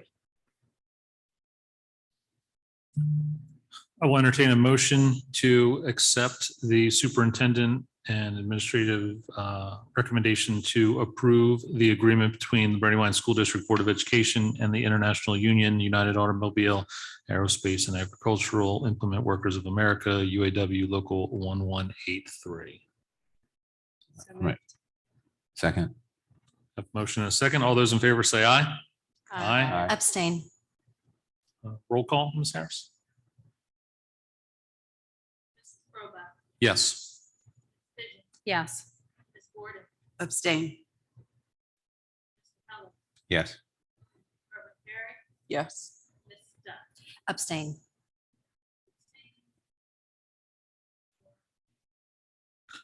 Two abstains, 4 yeses, motion carries. Thank you very much. Thank you, Ms. McIntyre. Thank you. Next up, we have Mr. John Reed and Dr. Lisa Lawson to discuss the certificate of necessity for the new special school. Good evening, everybody. This feels like an annual event. We've been doing this since 2018. A certificate of necessity is where they are due to the Department of Education August every year. That's where districts stake their case with Department of Education that they need a new school or renovation. Certificate of necessities get approved by DOE based on a need basis that they go with tier 1 always first, which is a need for growth. Appaquiddick gaining 500 students every year, obviously theirs get approved. Ours over the past few years has not been approved because of concerns over funding. Thank you, Deborah Heffernan, that she has taken care of the funding part of it. Our funding for this year, which is $10 million, is contingent on this being passed by Department of Education, which this is about growth and our future funding. So tonight is asking the board for permission to make a request to Department of Education in August for a certificate of necessity to build a new bush. And for those at home or anybody who's asking about the new bush, one thing I always explain to people is when we planned the current building that they're in, that was in 2005. A lot has changed since 2005. We did not have the BSAP program in 2005. So when we planned to bring Bush and Hamby together, there was a lot of that made sense. But since then, the need for preschool has grown greatly. And we really need this new building to serve all our students properly. So tonight I'm asking the board permission to approve the document, and we'll present this to Department of Education in the month of August. I'll entertain a motion to accept the recommendation to pursue the certificate of necessity for the new special school. Second. Reverend Perry, read the motion. Motion and a second. All those in favor say aye. Aye. Any opposed? Motion carries. Thank you. Thank you, Mr. Reed. Thank you, Dr. Lawson. Next up is discussion item, Board Policy 2.1. I'll turn it over to Ms. Stock to lead the discussion. Yes, thank you. Thank you, President Skrobot. So policy 2.1 is actually regarding board operation authority and responsibilities. And if you would allow me, I would just like to talk a little bit about why I found that there to be a need perhaps for us to take a look at this policy and perhaps adjust it. I felt like when looking at this policy that this particular policy it was rather brief, and just in the interest of the democratic process that we have here, that for our school board members, that we are accountable to the community, really. And then, of course, it's a checks and balance that the school board members would have a responsibility to set certain guidelines with the support with the superintendent. And so this, and so I feel like that as board members, that we really want to assure the community that we are asking questions, that we are really doing our due diligence, which of course is outlined in here. And as part of that, and also just taking a look at Title 14, Chapter 10, which does allow and really stipulates the responsibilities of board members to write policy, to make proposals, to be those, to basically to evaluate, to be in charge of the school district, that we are held accountable to the community. And so one of the things that I looked at is, if you take a look at that, it was under, I would like to just make a proposal for underneath the responsibilities specifically to the president. It says in number 6, as the language is written before, as a superintendent supervisor to schedule the superintendent's annual evaluation. And I feel like that this is a lot of responsibility for the superintendent without the rest of the board members perhaps being held accountable for doing that too. And so I would propose that it be changed to initiate with the Brandywine Board of Education, the superintendent's annual evaluation. And then in addition to that, to add a column, because we don't have another column for additional board responsibilities. And before I talk about that, I had taken a look at different board policies. And one of the things that I learned that I didn't realize before is that every district in Delaware has to some degree, some different policies. And I understand that there is a need for each district to create policies that are appropriate for the culture of the district. So I found that to be unique and an interesting, just an interesting philosophical stance for us to think about the fact that our districts in Delaware are so different when it comes to our policies. But I would like to propose, and then of course, this is obviously open to discussion. This is not for a vote tonight. And I really welcome the board members and community members and stakeholders' feedback for this, is to add a D for additional board responsibilities. And one of that is to ensure that the board is held accountable to conduct annual evaluations of the superintendent, and that we would establish a performance appraisal system that, again, that is based on best practices. And I would hope that we could use this school year to create that tool. And that if we are under unusual circumstances not able to evaluate the superintendent, that we would vote on that during a public meeting. I think that these are some of the steps that can help ensure accountability really of the board and our responsibilities here. And one thing I just want to clarify is that, given this language, that this is not something, I see policy as something that's really written for the future of the district. And this is not about current board members, and this is not about current leadership. This is really about ensuring that as board members, that we are still held accountable for doing certain things that the community has elected us to do. So that was kind of my thinking. I really looked at what the law allows for us, the responsibility that we're delegated with, other districts' board policies, including all of the districts within the Newcastle County. And so I obviously welcome any discussion, any thoughts, and of course, this is not for a vote, not tonight. Thank you, Ms. Stott. Any comments or questions from board members? I do just want to comment that there is a superintendent evaluation that the board has used for many, many years. So I don't want it to seem as though there isn't a superintendent evaluation. That evaluation was put on pause because of COVID. And we discussed at previous board workshops, revising the evaluation. So that would be the only thing I would say is that I just don't want, based on what Ms. Stock just said, it to be presumed that there isn't an evaluation process already in place. There is. That is correct. Ms. Pigeon, I also do not want the community to believe that has not been evaluations in the past and that there has not been an evaluation system. My question, since you've looked at other board policy, do other boards have the superintendent's evaluation process as part of, what's the title of board authority, or do other boards have a separate policy that covers the superintendent evaluation process, or is it usually part of another policy like this?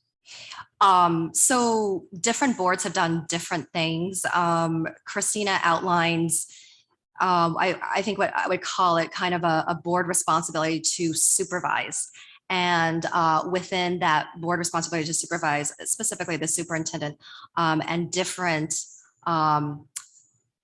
factors that the board is responsible for taking a look at for the superintendent. That's Christina. And of course, like I said, it was very interesting because every district does something so vastly different. And in Red Clay, they do have a separate, they call it board superintendent relationship. And I'm happy to forward you what I found there.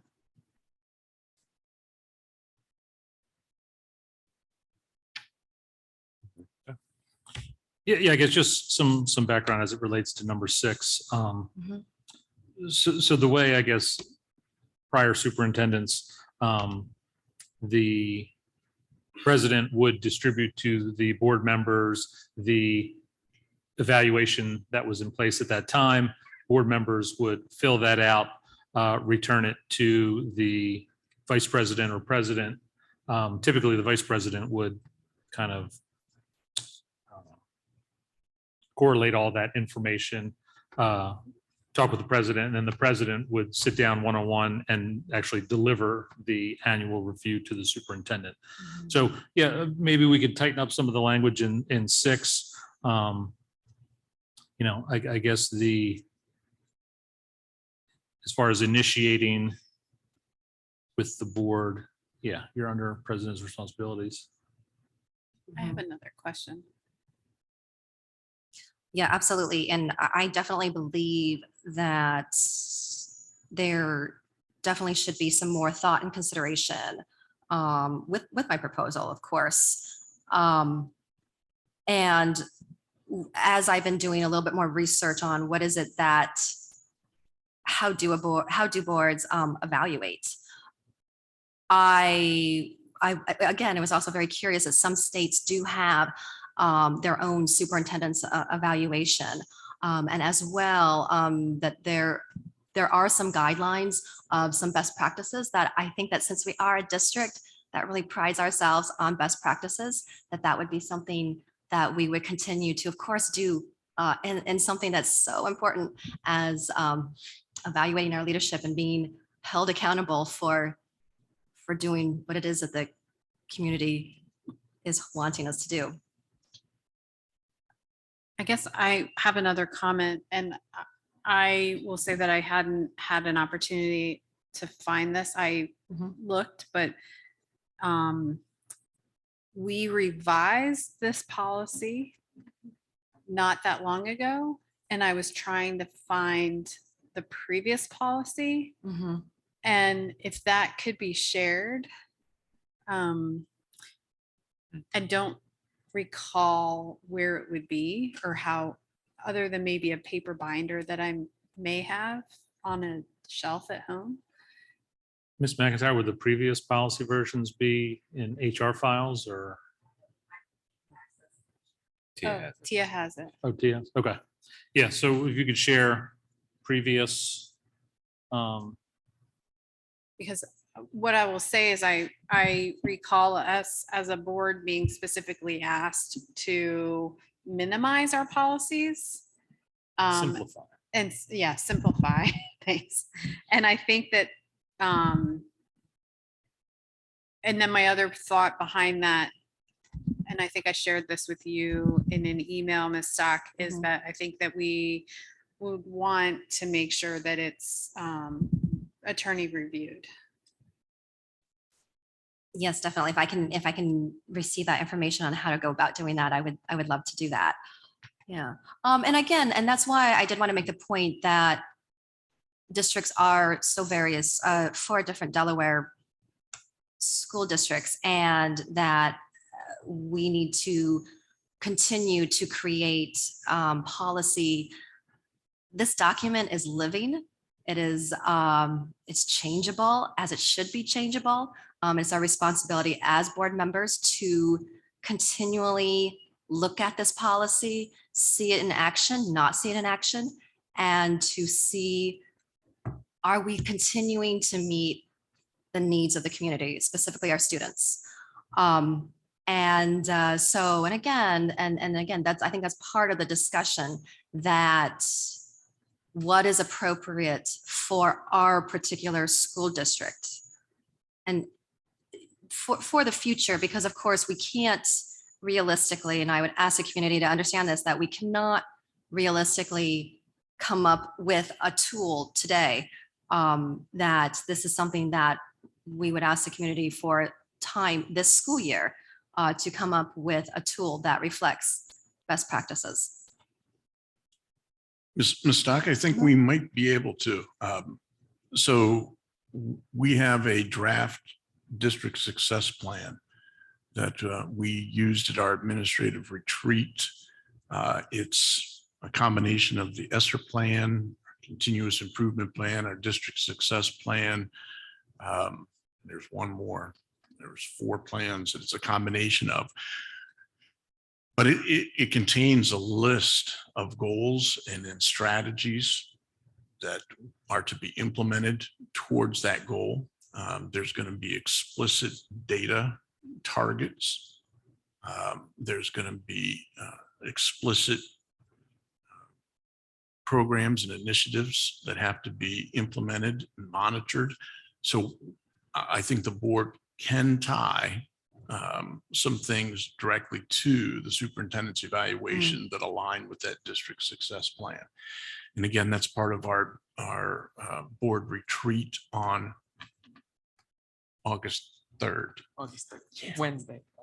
It definitely, and Mr. Holler, I really do hope that you will be instrumental, if we do pass this policy, that you would be instrumental in helping us to create that evaluation tool. So could you repeat that, Ms. Stock? I'm sorry, Mr. Holler, I said that as our superintendent, I hope that you would be instrumental in helping us to create that evaluation tool. Sure. Thank you. I think maybe just in section D, adding some language surrounding conducting the annual review of the superintendent, something along the lines of in accordance with their employment contract. Some of that should be outlined, I think, in that agreement that should coincide with this policy. Okay. And I think in number 3, and we're talking about, we could probably eliminate in unusual and extenuating circumstances. I had looked at previous wording for that. But I think just stating with a vote of regular board meeting, the Okay. board may vote to pause. I don't think we even need unusual or extenuating circumstances. If someone made a motion to pause, we Right. would expect that they would explain that and justify, and the board would be able to discuss that. Sure. Thank you, President Skrobot. Additional comments or questions? Regarding the unusual and extenuating circumstances, I actually am in agreement with keeping it, because we don't want to make it a practice to postpone or pause annual reviews. And so I do think that it's important to say that that is the exception and not the rule. I guess my concern would just be what may be unusual and extenuating to one may not be to another. And that as a board, we would discuss the merits of a reason to pause and vote on it. That would be my only reason for, I wouldn't want that to limit us in our ability to pause something. I think as an open board, hopefully we would not it would not be used, indiscriminately.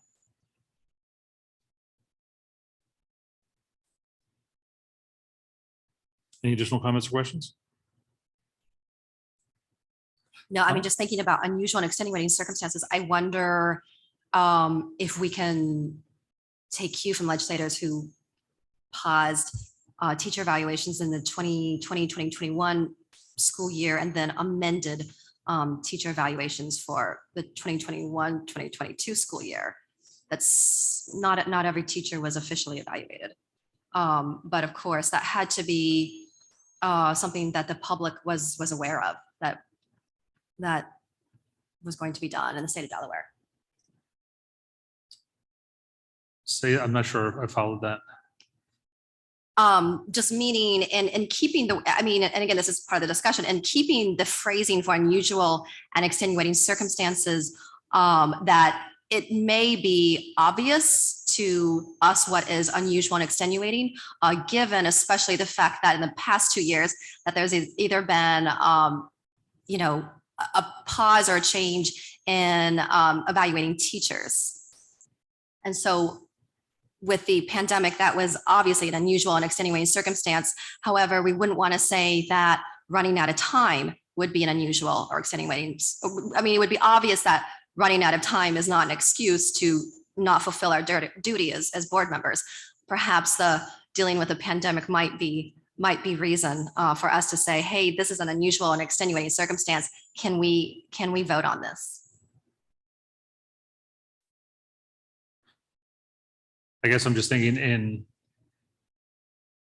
transparency and accountability, that any motion or any motion brought before the board to pause or extend an evaluation would have to be discussed. So whether we state extenuating or unusual in the policy, to me, that's restrictive. Okay. So for whatever the reason may be, if I came before the board and said, well, whoops, we ran out of time, need to pause it, then that's part of that accountability to say, no, we have to proceed. You've got to find a way to get it done in the time frame. So I don't think taking out that language inhibits us in any way to pause. I think it adds to the accountability and removes the restriction of stating something as unusual or unusual or extenuating. I think it's all just, minimizing the language to clean it up and make it more direct, with the idea that it's being by a vote of the regular board. So as whatever the reason somebody would bring it to pause, would have to explain that in the open air. Right, right. If that were to occur in the future, that would have to be something that would be explained regardless of, I understand what you're saying. So my point is that I'd like to communicate that I like for it to be communicated that it should not be paused, that it should be under extenuating or unusual circumstances. And so if there's a new board who doesn't necessarily know and doesn't have a historical context, and you have a president, not you, of course, who says, well, let's pause it because we ran out of time, and they don't know that it is supposed to only be paused under extenuating circumstances, then that individual, then it very well could be paused. And so I like for the policy to somewhere explicitly say that it should be in unusual and extenuating circumstances. Perhaps we just could remove all language about pausing the evaluation altogether. Not pause it.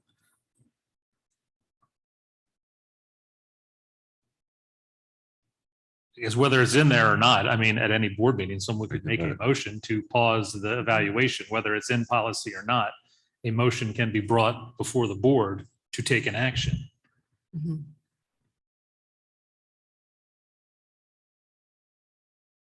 So I thought the purpose was to say, to ensure that the review was to take place on an annual basis. Right? Yes, it should, but there may come a time like COVID, if we were to pause it. I guess I'm just hung up on the unusual and extenuating circumstances. So if you just took that and just said, with a vote at a regular board meeting, if someone made a motion to pause the superintendent's review, I would expect the discussion from the board would ensue to explain what the extenuating circumstances are, and the board would vote on that. I think if you put it in the language as it's written, to include it in the policy, I think you're opening up for another debate on what is unusual and extenuating circumstances. To Ms. Stock's point, yes, COVID may have been, actually, that may not even be a great example, because to some, COVID was not extenuating. So I just think that's additional unnecessary language. We can accomplish everything that you're submitting by just stating with a vote at a regular board meeting, which I think is even overstated, because I don't even think you need to put that in the policy, because we can make a motion to take an action at any given time on any given topic that would be open for discussion by the full board. And that's what I'm saying. I think the policy is stronger by not having an out, that there's a mechanism to pause it. There's always, every policy we can vote to modify if we need to, but this, I don't think there's, or maybe there is, but I don't think there's other policies that contain an out for us. There is actually, so where I actually got that language was actually from policy 1.3, policy development, and under policy B, underneath number 1 for adoption and revision of policy, it says under unusual circumstances, the BBE may temporarily approve a policy to meet emergency conditions. However, the above procedure will be followed before the policy. Anyway, so they does, we currently actually use that language, and that's actually why I use that language to specify. I thought it would be good to kind of mirror the same language of what we had before. But I think that this discussion is exactly what is needed. What do we want to tie the future, whether that be us, whether that be a different board, to certain things, or not give future boards an out, so you say. I think we can look at the previous policies and, I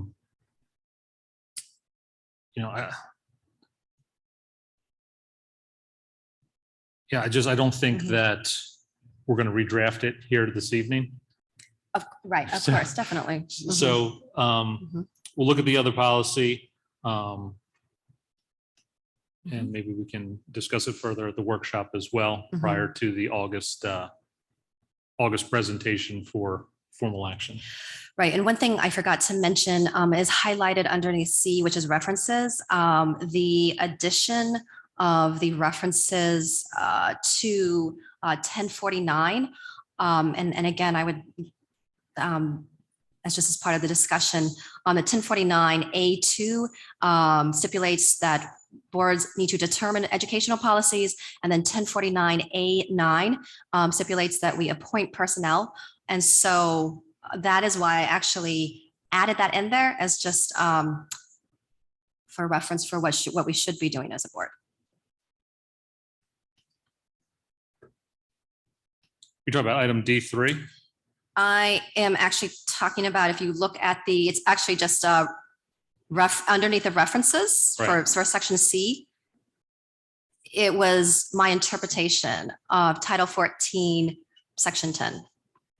I guess I'm not catching the leap how we went to personnel from So if you look, valuations. So if you look on the board policy proposal and underneath section C, which is for references, and it already lists certain, it lists Title 14, 104, 1043, 1045, 1048. And I see the references. Yeah. So I just wanted to point that out, that was what I had when I looked at Title 14 and section 10, that was something that I added in there for references. And since that is a change and amendment to the policy, I did want to point that out. Okay. Yeah. Any other comments or questions? If anybody has any feedback for Ms. Stock for revisions or edits, I would say go ahead and send that prior to the prior to the workshop or the August meeting. Thank you, Ms. Stock. Thank you. Dr. Hale, monthly financial report.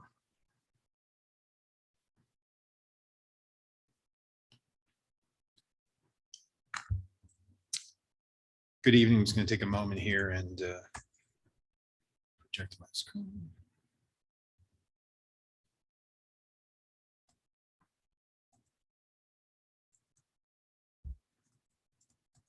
Oh, there we go.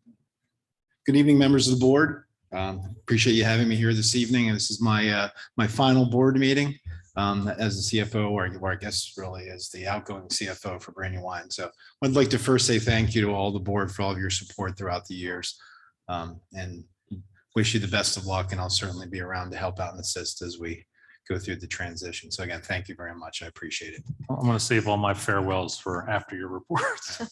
Okay. So we're looking at the June 30, 2022. This is not only the June report, but really it's our annual report, our fiscal report. So you can see here with the state funds, we received 99.6%. So everything came in right as we had expected coming through. When we look at our local funds, I'm pleased to say that we received 101%, 101.3 to be exact, of our projected revenues. That was important for us this year because for the first year, really for as long as I've been doing this, we received no interest. So I know we've been talking about that and are anticipating that coming back at some point at the beginning of the year next year. So I mean, last year we received about 600,000 in interest. So you can see that that's certainly is something that that we're keeping a very close eye on. Also made note in the shaded area there that we did receive considerably more revenue in our child nutrition program. We've been talking about that the last several months. Coming out of COVID, we weren't really sure what to expect, but with the reimbursement rates, participation, as well as our snack programs, a la carte sales, we really were able to kind of build that up, which is certainly a good thing because we know that we were hurting going into the pandemic. Our expenditures for the year look great. We're going to talk about the carry forward balance in a few minutes. There were a few areas that we've noted over the last couple of months that are kind of outliers. And so, of course, when you look at the ESSER 2 and ESSER 3, that's a considerable outlier. And as we talked about, we had budgeted the $36 million ESSER grants as 1/3 each year for 3 years, knowing that the timing of those expenditures was not something that was set in stone. So this line item on the budget is not anything that's impacted with any local funds. It just has to do with the timing of when we made expenditures and purchase orders for expenditures using ESSER 2 and ESSER 3. And also wanted to note that 2.6 million of that balance has to do with funds that were used to reserve computers for the Emergency Connectivity Fund program. So that's $2.6 million, to which that purchase order has already been released. So in the next month report, you'll notice that that balance comes down considerably. And the reason, again, that was just to hold those funds so that the company would begin to manufacture those machines and ship them out. But the billing is all being handled by the federal government. So as we go through and look at some of our other areas, our child nutrition program, of course, with increased revenue, we're going to see some increased expenditures in that program. That's a self-sufficient program. There are no local funds that go into school nutrition. So, cost of food, the supply chain, there's a lot of increased expenditures. So certainly as we look into the budget going into next year, that's something that we're taking into consideration.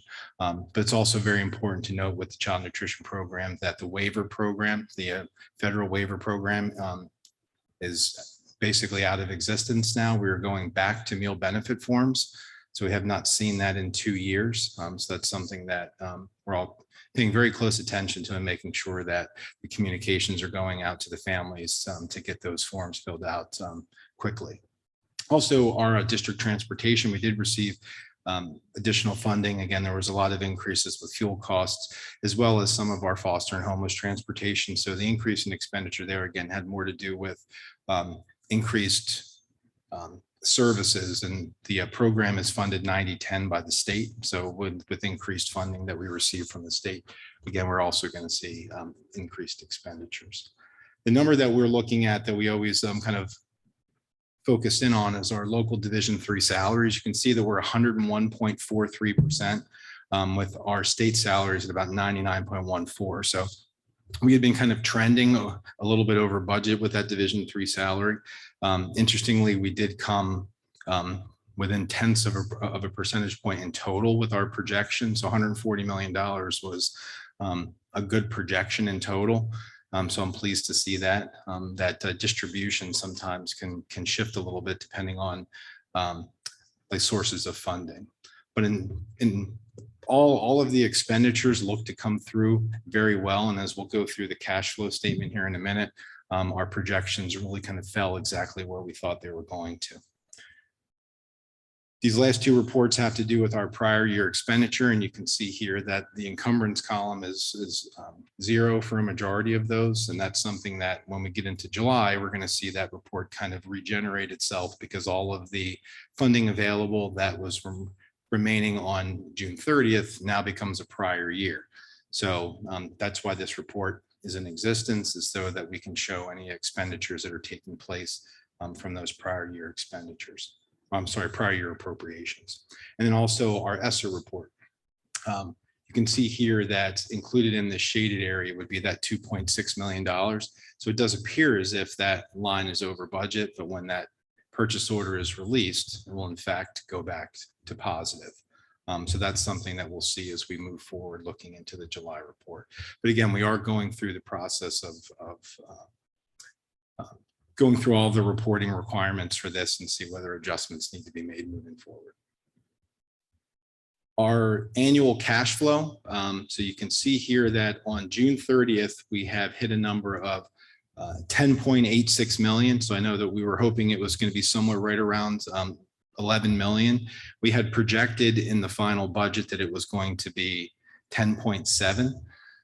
So we're right on target. Now, the reason it's showing 10.9 is because there's a little bit of the discretionary state funding that will be available to us. So brings it right close to that $11 million mark that we had anticipated. So, I mean, certainly that's a good place to be, especially with the fact that we didn't get interest. So I think that, you know, if you add another $500,000 or $600,000, which would be a typical year, we'd be sitting somewhere around 11.5.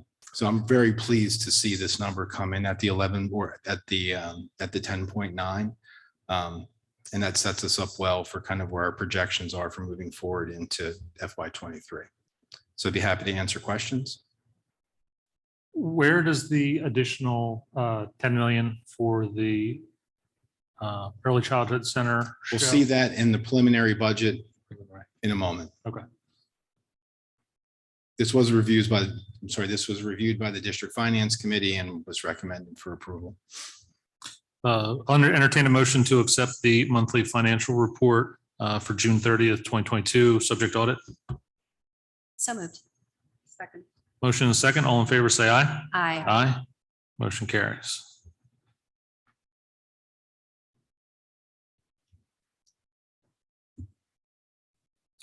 All right, so next is we've had a month to review the preliminary operating budget. Again, this is preliminary only in that we asked the board for approval so that we can begin to load budgets to move forward with our expenditures for the beginning of the year. Once the unit count is finalized, we then will go back and we'll present to the board a final budget that usually takes place in the December-January time period once everything has kind of been reconciled. So there really have been no changes to this other than one minor change as it relates to the revenue coming in for Bush. But you can see in the documents here where the changes have been made. So we're projecting roughly about the same amount of revenue. Our district growth is not considerable, but there are some things that could potentially be coming onto the rolls over the course of the next 6 months to a year that could absolutely have impact. But we also want to take into consideration that knowing with reassessment coming, that there's also going to be a flood of assessment appeals. So that's going to be something that we want to just keep be mindful of. But state funding, you know, we talked last month about there being 27 pay cycles during the year. That's why you see a huge jump in that personnel from state funds. So that 4.2 takes into consideration that the state is going to be increasing, or they increased the state portion of the scales by 2%. And are also providing a 27th, for that 27th pay, they're providing the state portion, as well as a $500 one-time, I guess you'd call it a bonus in November. So all that's been considered into that $4.2 million number moving forward. On the local side of things, or I'm sorry, in our tuition in our other programs, again, you're not going to see considerable differences. These large numbers here really are just carry forward balances. The reason indirect cost is going down $2.5 million is because we were able to collect roughly about that through the ESSER grants. So now that those grants have, that we've already received those funding, we're going to kind of go back to that like normal, roughly about $200,000 or $300,000 a year from the federal programs. We did note here, as you can see on the bottom of the page, we found out on June 30th, actually, that we received an additional $10 million towards the Early Childhood Center. So we now, essentially in the books, have $35 million. So I wanted to make a note here that that $10 million has been received. So those, and again, those funds are in the accounts right now, so that they're available for use. This is that complex calculation as relates to the assessed valuation that I won't go into, but as you can see here, there are no changes in any of our tax rates, which is great. That's something that we've been able to do the last couple of years. So I'm very pleased to report that the tax warrant's been given to the county and everything's getting ready set for the bills for this year. Of course, this is very small. I'm trying to blow this up. So this is the expenditure budget, which I would say truly is the budget for us. You can see that at the very top, or if you go all the way to the right, that column again shows you the differences from this preliminary budget to last year's final budget. And you see a number of changes, probably more so than what you'd see in a typical year. At the very top, you can see that we're talking nearly $7 million in increased salary expenditure, of which a majority of that you can see is coming from the state. So with all the recommendations and everything that was proposed at the last board meeting, all of that's incorporated within this projection. Again, the local funds are not being impacted really by the 27th pay. That's something that's why we're seeing such a considerable number on the state side. But once we get into FY24, those numbers will kind of come back to more of like a standard increase from one year to the next. On the right-hand column, you can see that there's a number of adjustments that have been made.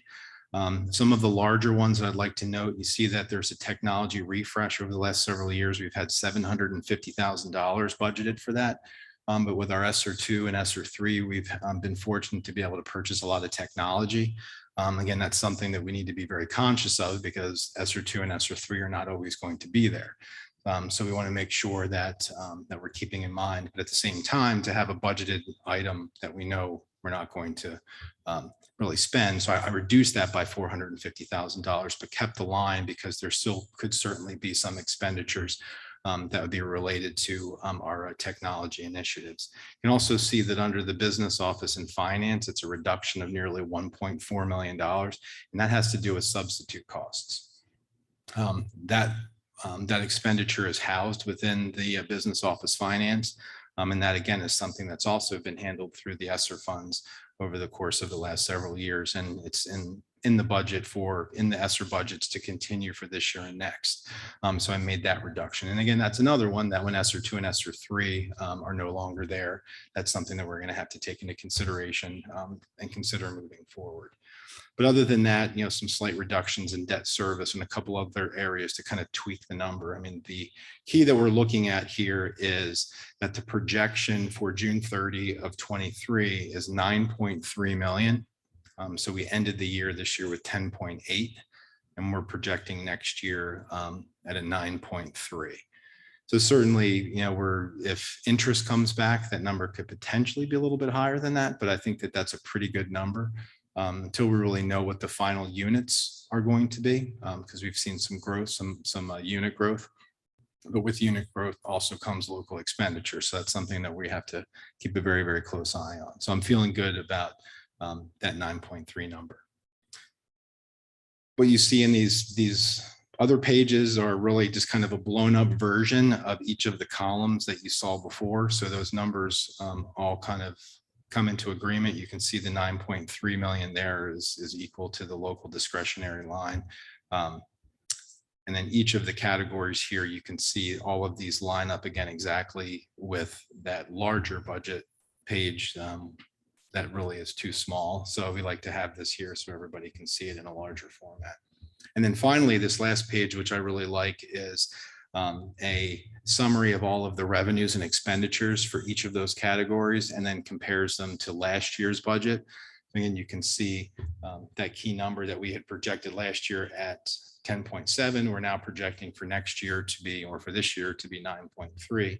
And then similar as we look at our like tuition tax and some of our others, because those are things that we're going to have to continue to look at, especially the tuition and the debt service. We have not had increases or changes to those taxes over the last several years. So tuition in particular is one that I would anticipate we're going to need to look at next year. Whether there's the ability to do something because of the offset with the debt service tax going down, that's something that we'll be able to talk about throughout the year. But currently with no change in the tax, I mean, I think, you know, we've made that commitment, and that's something that for FY 2000 or for FY 23, no change in tax. But in total, you can see kind of where we sit with all of our expenditures and revenues, and really the reason for that major difference there at the bottom there just has to do with the fact that we recorded $36 million for ESSER 2 and ESSER 3 last year, of which that will not be recorded this year because we already have all of the money. So I know that's a lot of numbers for this late in the evening. I'm more than happy to answer any questions you may have. But again, this is preliminary. We'll go through the process once the unit count is completed to present a final budget in December, January, to which certainly there'll be modifications to this. Dr. Hale, if you could just go back to the projected June 30 balance, the 9.3 or 9.7, whatever it was.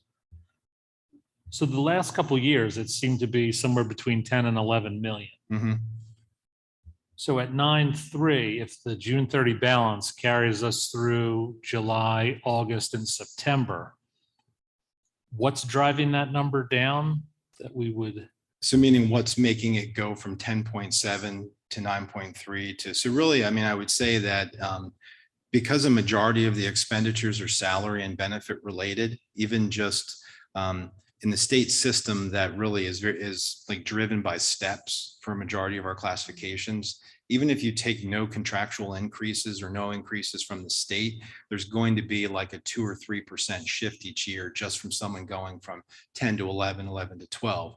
Now, you also have to understand how many people you have that are at the top of the scale. So when we make those projections, we know that there are some people that are already at the top, or I should say, we're going to say top or bottom, but that are in a position not to see any shifts. So that kind of goes into our calculation for us to determine exactly what that percentage difference is going to be. But, you know, certainly like with the 27 pay and some of those other things, kind of really, we had to make sure that we really examine the numbers to feel, and I feel good that the local salary numbers are very good. And then some of the shifting that we do as we see programmatic changes and things like that, but it's almost always having to do with salary and benefits. Dr. Hill, could you go back to, I don't know if it was page 3 or 4, where you showed the additional $10 million coming in for the Bush, the new Bush? Yes. Yes. Oh, so actually that number, as I look at this number should be a -15. I'm sorry. I don't know if that's what you were saying. Okay, thank you. I read your mind. So I can make that adjustment. And does the 1.2 minor cap money, is that, where was that reflected? The 1.2 minor cap money. So we're not, so the enhanced minor cap that we're going to get, we're still waiting on kind of what the provisions are going to be for that. So I think that's something that once we know for sure what that's going to look like and what matching and things we're going to be able to do with it, that will be something that will reflect on our final budget. It will not be something, it will most likely not be something that will be received during fiscal year 23, based on if we decide to match it. So that's where we're not sure if the state is going to provide the funding first, or whether they're going to treat it like standard minor cap, which is you don't get your money until you show that you've matched it. So we're still kind of working through some of that stuff with the state. Okay. Would we expect to know that before the final budget? Absolutely. Definitely. Any other questions or comments from the board? Just one more. Now that I think about it, should it even show a negative 15 if it's not an annual? I mean, I guess it could even be blank. I Yeah. mean, so I guess, I mean, that's something that, because that's not something that is like an operating expenditure, it's more kind of what, so I would be just as comfortable with it being blank, because doesn't really mean anything that it's going from those funds like that. So that's a good point. Hearing no other comments, I'll entertain a motion to accept the fiscal year 2023 preliminary operating budget, subject to audit, with the correction of the 15,000, either to a blank or negative, whatever is the appropriate change. Make a motion. Second. Motion and a second. Comment? No. All those in favor say aye. Aye. Motion carries. District Finance Committee new member approval. Yes, so this is the first time that I have had this process take place. We have nominated for the board's consideration a new member that's been attending our meetings recently, Ronald Kimbrough, who is the Senior Vice President at Citi. He was unable to be here this evening, but we've had meetings with him. The District Finance Committee has met with him a number of times. You know, he is a district parent as well, has 2 children at Mount Pleasant Elementary School. So he's an eager individual wanting to become a member of our District Finance Committee, and we would like to recommend him to the board to be added as a member. So moved.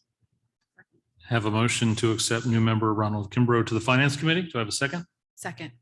Motion and a second. All those in favor say aye. Aye. Aye. Motion carries.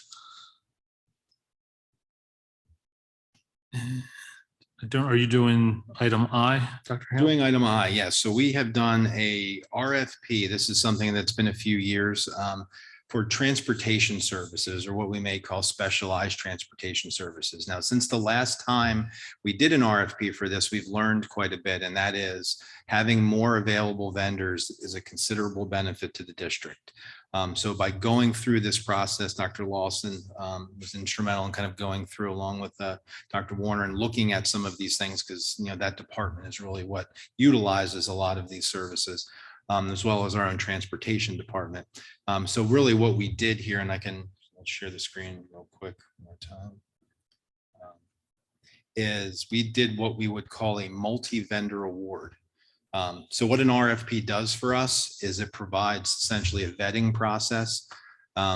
So you can see that the vendors listed there, and there are currently 8 vendors that we have essentially are making a recommendation to be able to utilize these vendors. Now, again, an RFP is really more about vetting of qualifications and not price. So what we're asking for is the ability to move forward. And then what we do, in the business office as well, in like transportation and special ed department, is to go through and kind of work contractually with these. So we would establish contracts with them, essentially kind of follow like market conditions, because they can adjust. In working with these, we do see fluctuations. It's really a supply and demand issue, as well as when we see these huge swings in fuel costs and things like that. So we work very closely with the vendors on those things, and also make sure that we're getting competitive prices in comparison to other districts. I would just out of curiosity, can you explain what this transportation is needed and like what they provide, please? I mean, so probably the quickest example, and Dr. Lawson can certainly help out as well. We, in some instances, need specialized transportation for students that We don't have the equipment or we don't have enough of like essentially handicap accessible buses. So if we have some that are located in various parts of the district and there's only, let's just say 2 buses, yet there's 4 students, we would then be required, because we have to provide the transportation. I mean, there's also instances where there's students that just aren't able to ride the bus, so that we have to provide transportation for them as well. So it's a fluctuating thing, and I'll let Dr. Lawson speak to it. I would just add McKinney-Vento students, our foster care students get specialized transportation. And then we work with students as much as possible to ride our regular buses. But if in fact they have a medical condition or a behavioral event that prevents them from being able to ride our buses, as you know, transportation is a related service to an IEP, so we must transport them to school. So we use that. And also preschool. There are some unique situations. I know Kids Rides came on board this year because we had some unique situations at Bush. Any additional questions? So Dr. Hale, it's your recommendation or superintendent's recommendation to approve the list of vendors? Yes. For transportation services. So do we have a motion to accept Before we move forward with the vote, the system is saying that this motion has already been voted on and passed. Yeah, I noticed that too. Oh. Yeah, at the bottom, it says that it was the motion by Jason Heller, second by Kimberly Stock. It's an error. Okay. So we'll get it corrected for the Yeah, okay, minutes, that's acceptable. but the verbal, I have actually one more question before if that's okay for Mm-hmm. discussion. I'm presuming that all of these are licensed, insured providers. Right, and that's something that, and then really, that's like the RFP process is truly like a vetting to make sure. So we prepare the documents and then we send them to the Office of Management and Budget. It's like a pretty extensive document that they then review, kick back to us if there's requirements and things that have not been met. So they have to meet all of the requirements of the RFP to be considered, as long as they check off all of the boxes. In this case, again, whether we were to have picked 3 or 4, 8, it's really just in our best interest to have the opportunity. We may not use all 8, but to have the opportunity to do so and not like violate any of the procurement regulations. Thank you. so do we have a motion to accept the list of vendors for transportation services as presented? So moved. Motion second. and a second. All those in favor say aye. Aye. Aye. Any opposed? I abstain. One abstention. Can I get a roll call, Ms. Harris? Yes. Yes. Yes. Abstain. Yes. Yes. 5 yes, 1 abstain, motion carries. Thank you very much. Dr. Hale, don't go anywhere. Okay. I know item J we removed from the agenda earlier, and I know Mr. Hamby, Chair of the District Finance Committee, would like to say a word of farewell.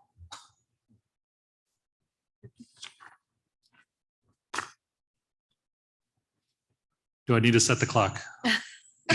In 2 minutes, let's go 2 minutes. I'll claim back all of my hats. Jason, on behalf of the Finance Committee, I just want to thank you for all your work for the district. You and I go way back from parents on the PTA at Springer to being members of the Finance Committee, and then you moving on to be CFO. Thank you for all the times when you've answered my questions about district finance at all hours of the day and night when they occurred to me. You've always been forthright and transparent anytime that the District Finance Committee had a question. And so I just want to say thanks for everything you do. I said that at the District Finance Committee meeting, but you were teleporting in from your new house in Milford, and the rabbit ears weren't quite working the entire time, so you froze a couple of times during the meeting. But the connection's not so good down there. Yeah. As you said in the meeting, that the final budget, when we bring it later in the year, might reflect some of the vision of the new CFO, whoever he or she might be. But as we also said, that's strictly limited to what Angie will let him or her do on behalf of the business office until they prove that they know what they're talking about in the same manner as you did.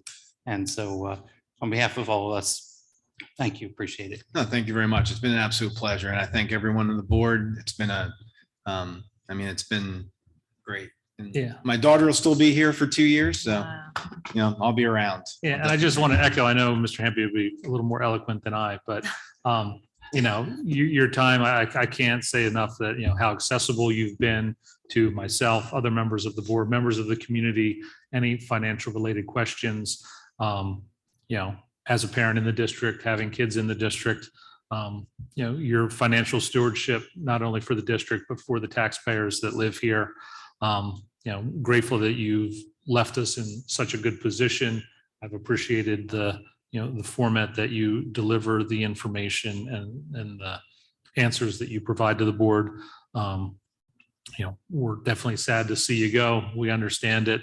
And I think it speaks a lot to your professionalism and character, your willingness to help see us through this transition, and your willingness to give of your time and energy to make sure that we have a smooth transition. So thank you very much. No, thank you. I won't be far. So always around. Thank you.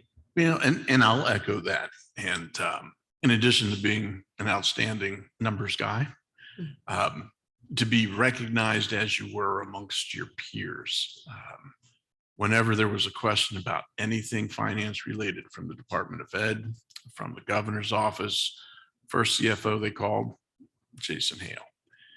And to have that kind of insight in-house, what a blessing that has been. That'll be missed. And new CFO will have big shoes to fill. But again, I echo what Mr. Scrobot is saying already. Even though you've been gone a couple weeks, you haven't been gone. Anytime there's been a question, you've been quick to answer the phone. You were in the office quite a bit today, and have willingly said whatever it takes. I am here to help and continue to help the district, the new CFO, and we greatly appreciate that, Jason. Thank you.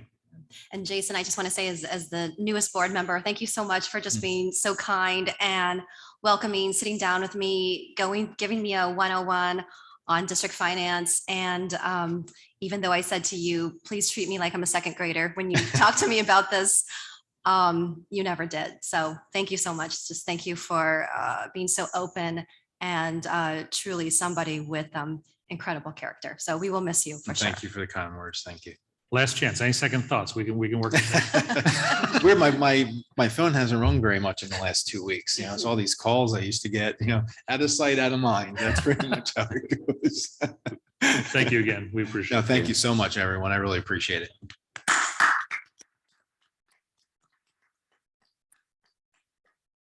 General information meeting dates. We have a board workshop August 3rd, the multipurpose room, Mount Pleasant Elementary, followed by our August 15th board meeting, September 19th board meeting, October 17th board meeting, all here at Brandywine High School. And with that, thank you everyone for your time and participation this evening. I will entertain a motion to adjourn. So moved. Motion and a second. All in favor, say aye. Aye. Aye. We are adjourned. That concludes our July meeting. Thank you, everyone.